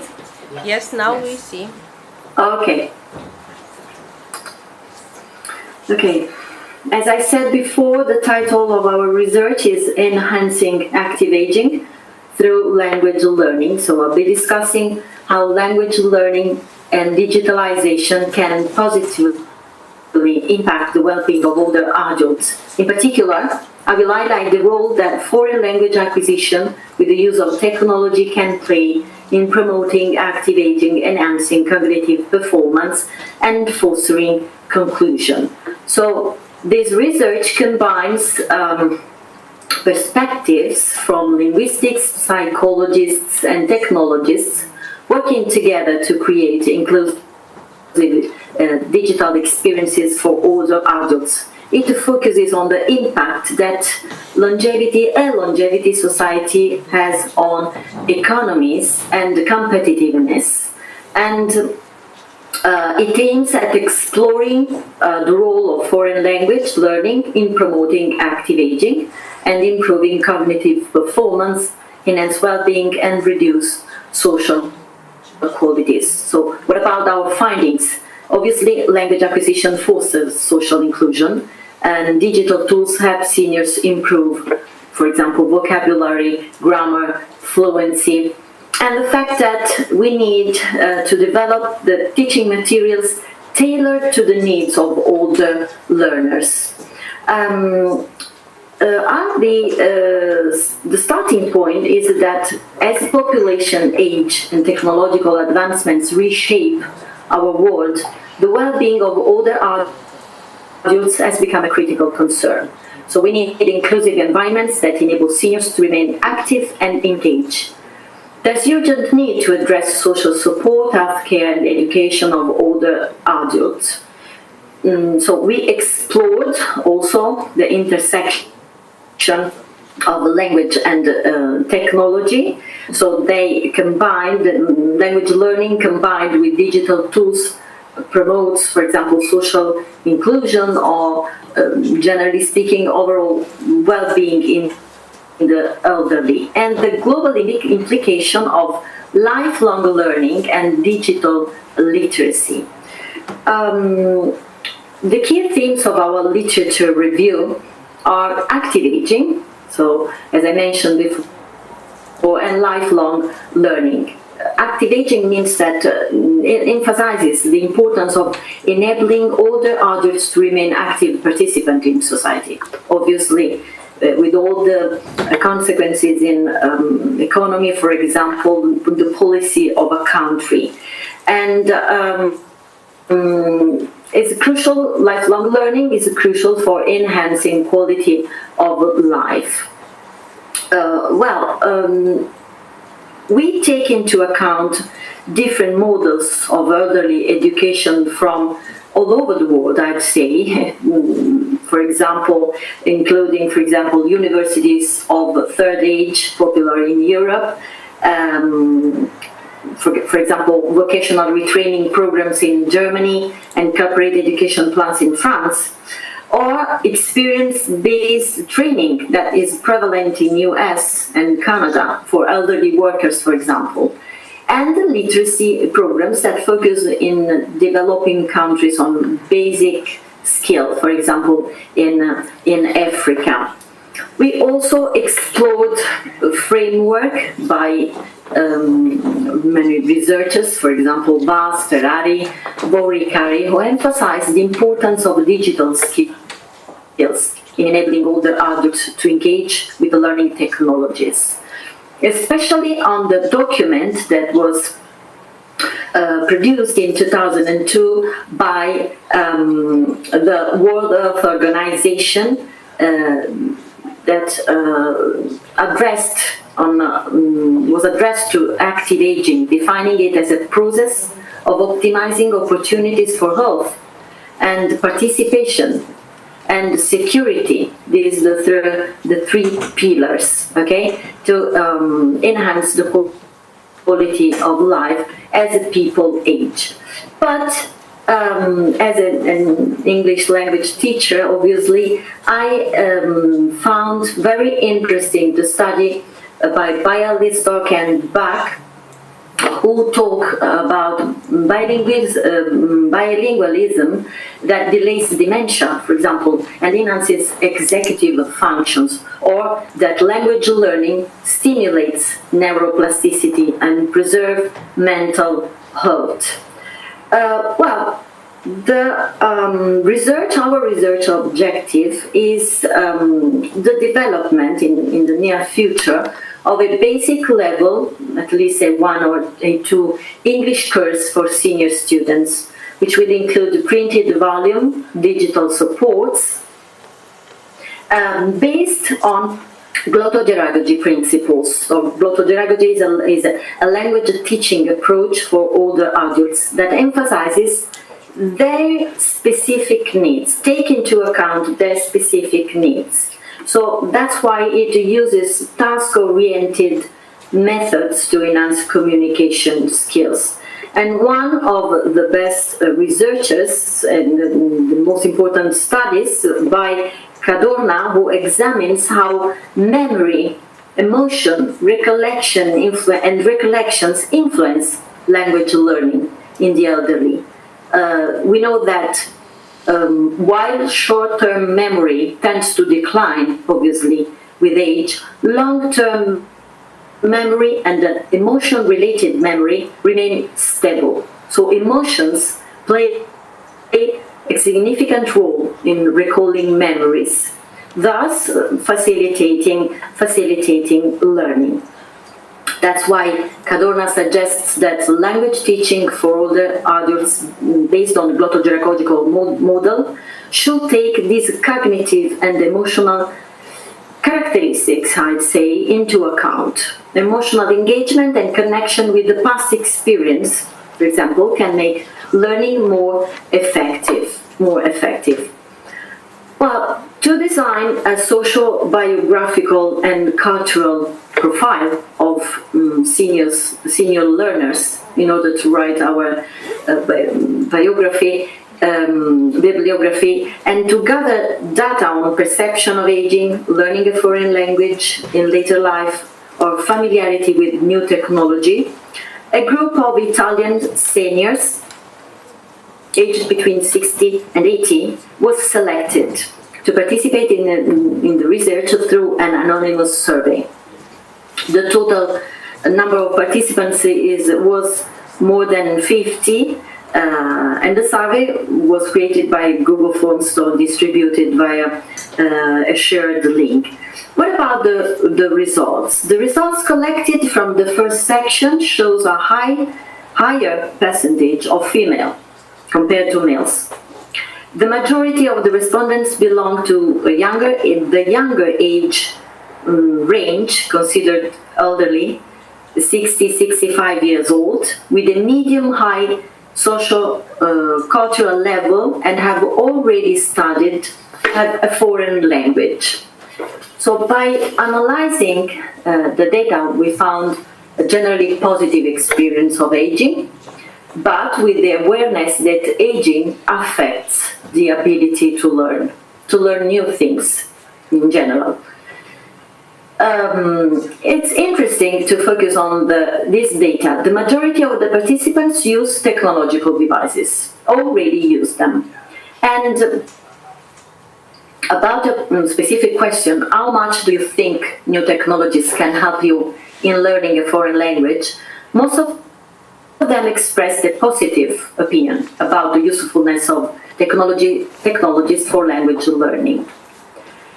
That's why we can say that our research underscores the importance of language learning as a means to promote the active aging, so to foster social inclusion, improve well-being by integrated technology, because in this way we can offer seniors personalized learning experience. And this approach can significantly improve their quality of life, obviously. That's why we provide in our research examples of technology integration through mobile apps, for example, Duolingo or Memrise, online platform, virtual classroom, for example, audio resources, audiobooks, podcasts for language practicing, and even wearable technology or virtual reality or assistive technology. And we also believe that community-based programs can be implemented to help them stay connected with the world, not only can help them learning a new language. And we focused on local center, for example, that could offer workshops to teach older adults, or programs that pair older adults with younger mentors, social media groups or discussion forums.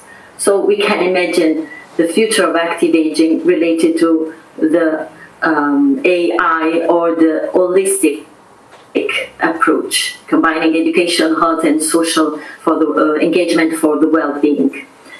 Obviously, through continued research, policy development, and practical implementation, I think that we can create a more inclusive and supportive environment for lifelong learning and active aging. Thank you. Thank you very much. Thank you very much, Mrs. Marilena. Can you hear me? Yes. Oh, you can. Thank you very much. It was interesting results that you present, and as we are now at the finish of our first model, I think we have some time, 10 minutes for some questions, if there are questions for our presenters. First of all, I want to thank you all the presenters for their researches that were presented here, results that were presented here, and if there are some questions, please. Go ahead. I have a question. Who? Yes, I have a question to Dr. Penina. In your presentation, there was this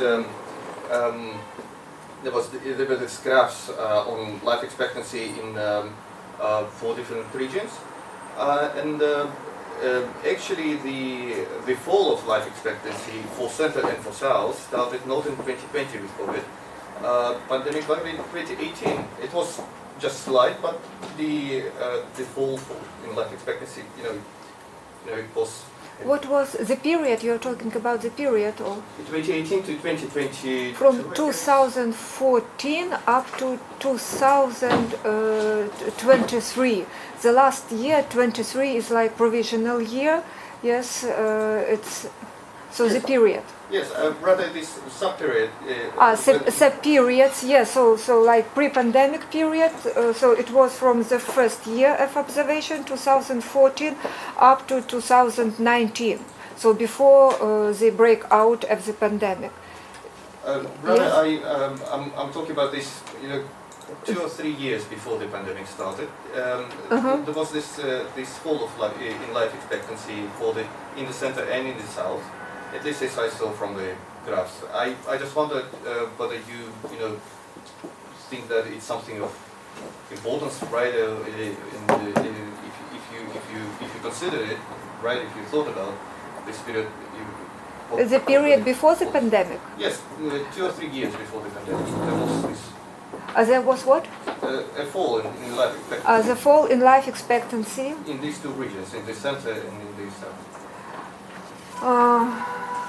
I would, so just before 2000, if to look at the whole of the period between 2014 up to 2019, yes, so there was some increase everywhere.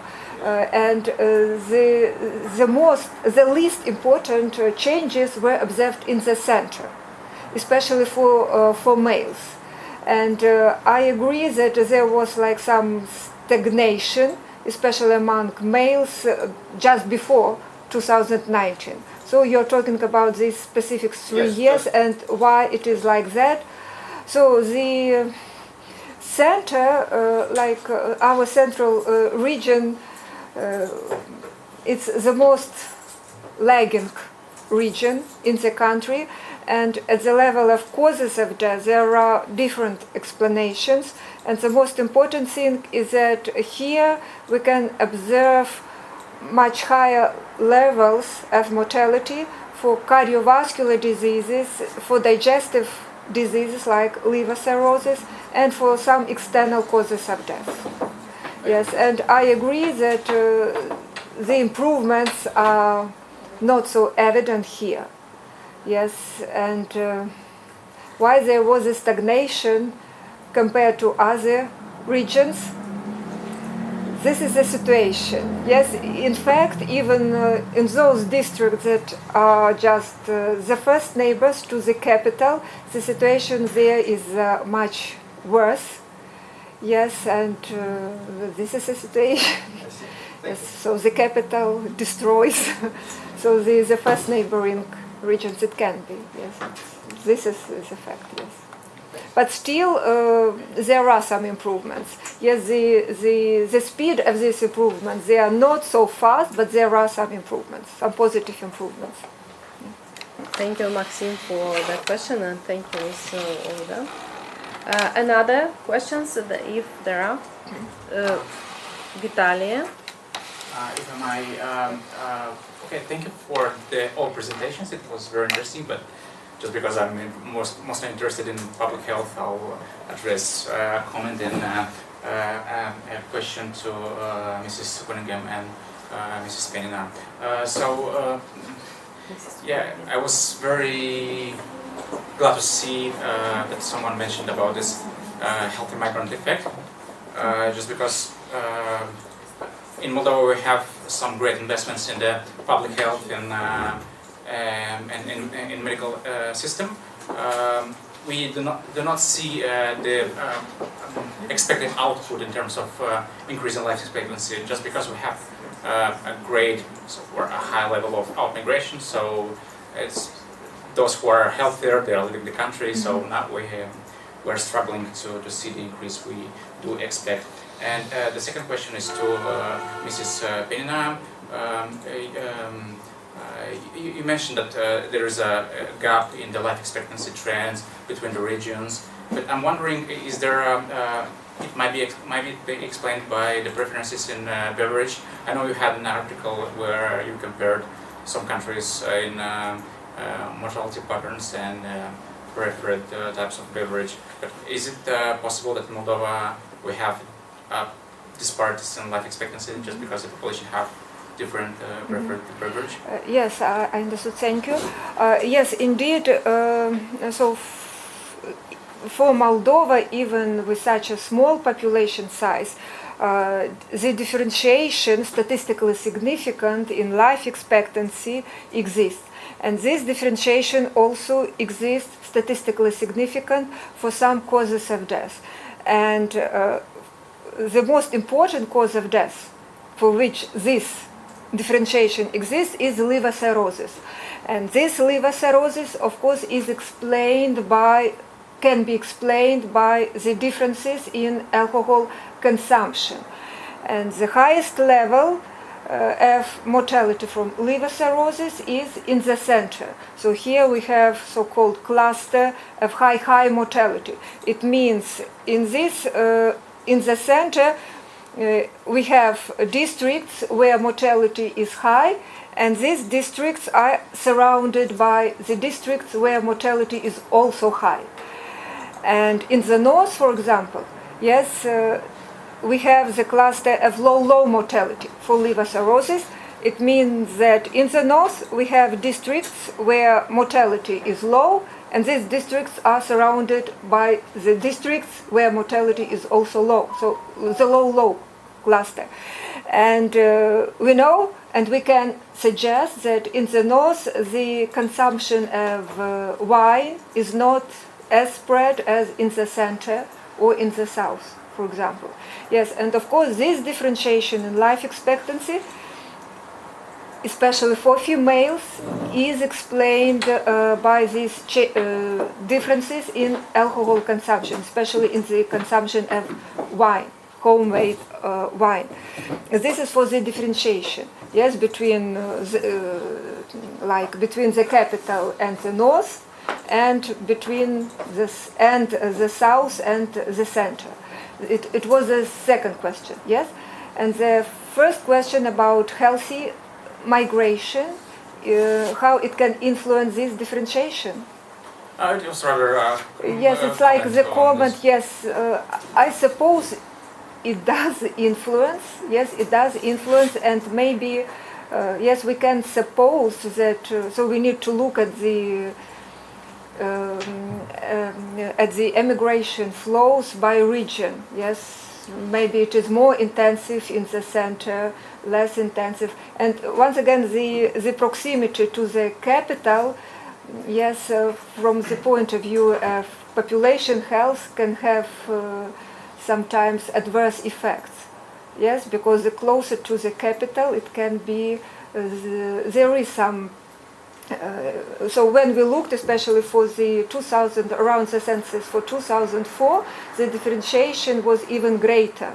Yes, and in these districts along the capital, indeed life expectancy is much worse, but the further you are from the capital, the better is your health. Yes, because in the most remote districts like in Oknitsa, in Yedinets, the situation there is much better. But the closer you are to the capital, yes, the situation is somewhat... but it was for the years around 2004. For 2014, the situation is much better for the first neighboring districts. Yes. Thank you. And you have a question for Mr. Cunningham? It was a commentary on your presentation that you approach this healthy migrant effect. So the idea was, even though we have a great investment in our health system during the last years, we did expect a higher increase in life expectancy. But just because we have a great out-migration, the rhythm of increasing the life expectancy is quite small. So we have great resources for improved population health, but just because we have a high out-migration, we are struggling to... Migrants, yeah. First off, sorry, my presence here triggered an IT emergency, so they're calling to say, where are you, from my office. So I had to assure it was me in Moldova and not hacked. But yeah, so I think there are a couple of components there. One is that you have the younger age people who tend to migrate for labor-related migration. So already you have the healthier people moving on, and even among the young people, it is the healthier young people that tend to migrate out. At the same time, we are seeing some stagnations in life expectancy everywhere. Very much so in the U.S., to some extent in Europe also. And on top of that, we're also seeing decreases in healthy life expectancy. And that's what multimorbidity relates to also, because maybe people live longer, but they live longer with disabilities. And that's also, sad personally and also difficult for the healthcare systems. But did I answer your point? Maybe. Yes, definitely. So it was just my appreciation that someone approached this topic of, because everyone is complaining about that we have to improve our health system, to implement some policies towards population health, but it sometimes might not work as we do expect. Yeah. And I think that the fact that I often see return migration when people get sick, yes, it also adds additional difficulties. Exactly. Yeah. Thank you very much. And if there are no questions more, I think our Q&A session is ended, and I want to demonstrate my gratitude to all our online presenters, that they are here and they present and they leave us interesting topics. And now we have a 30 minutes break, a coffee break. Then we come back to the second session of today's big session, managing demographic process in innovative approaches. Thank you to all of you, and we come back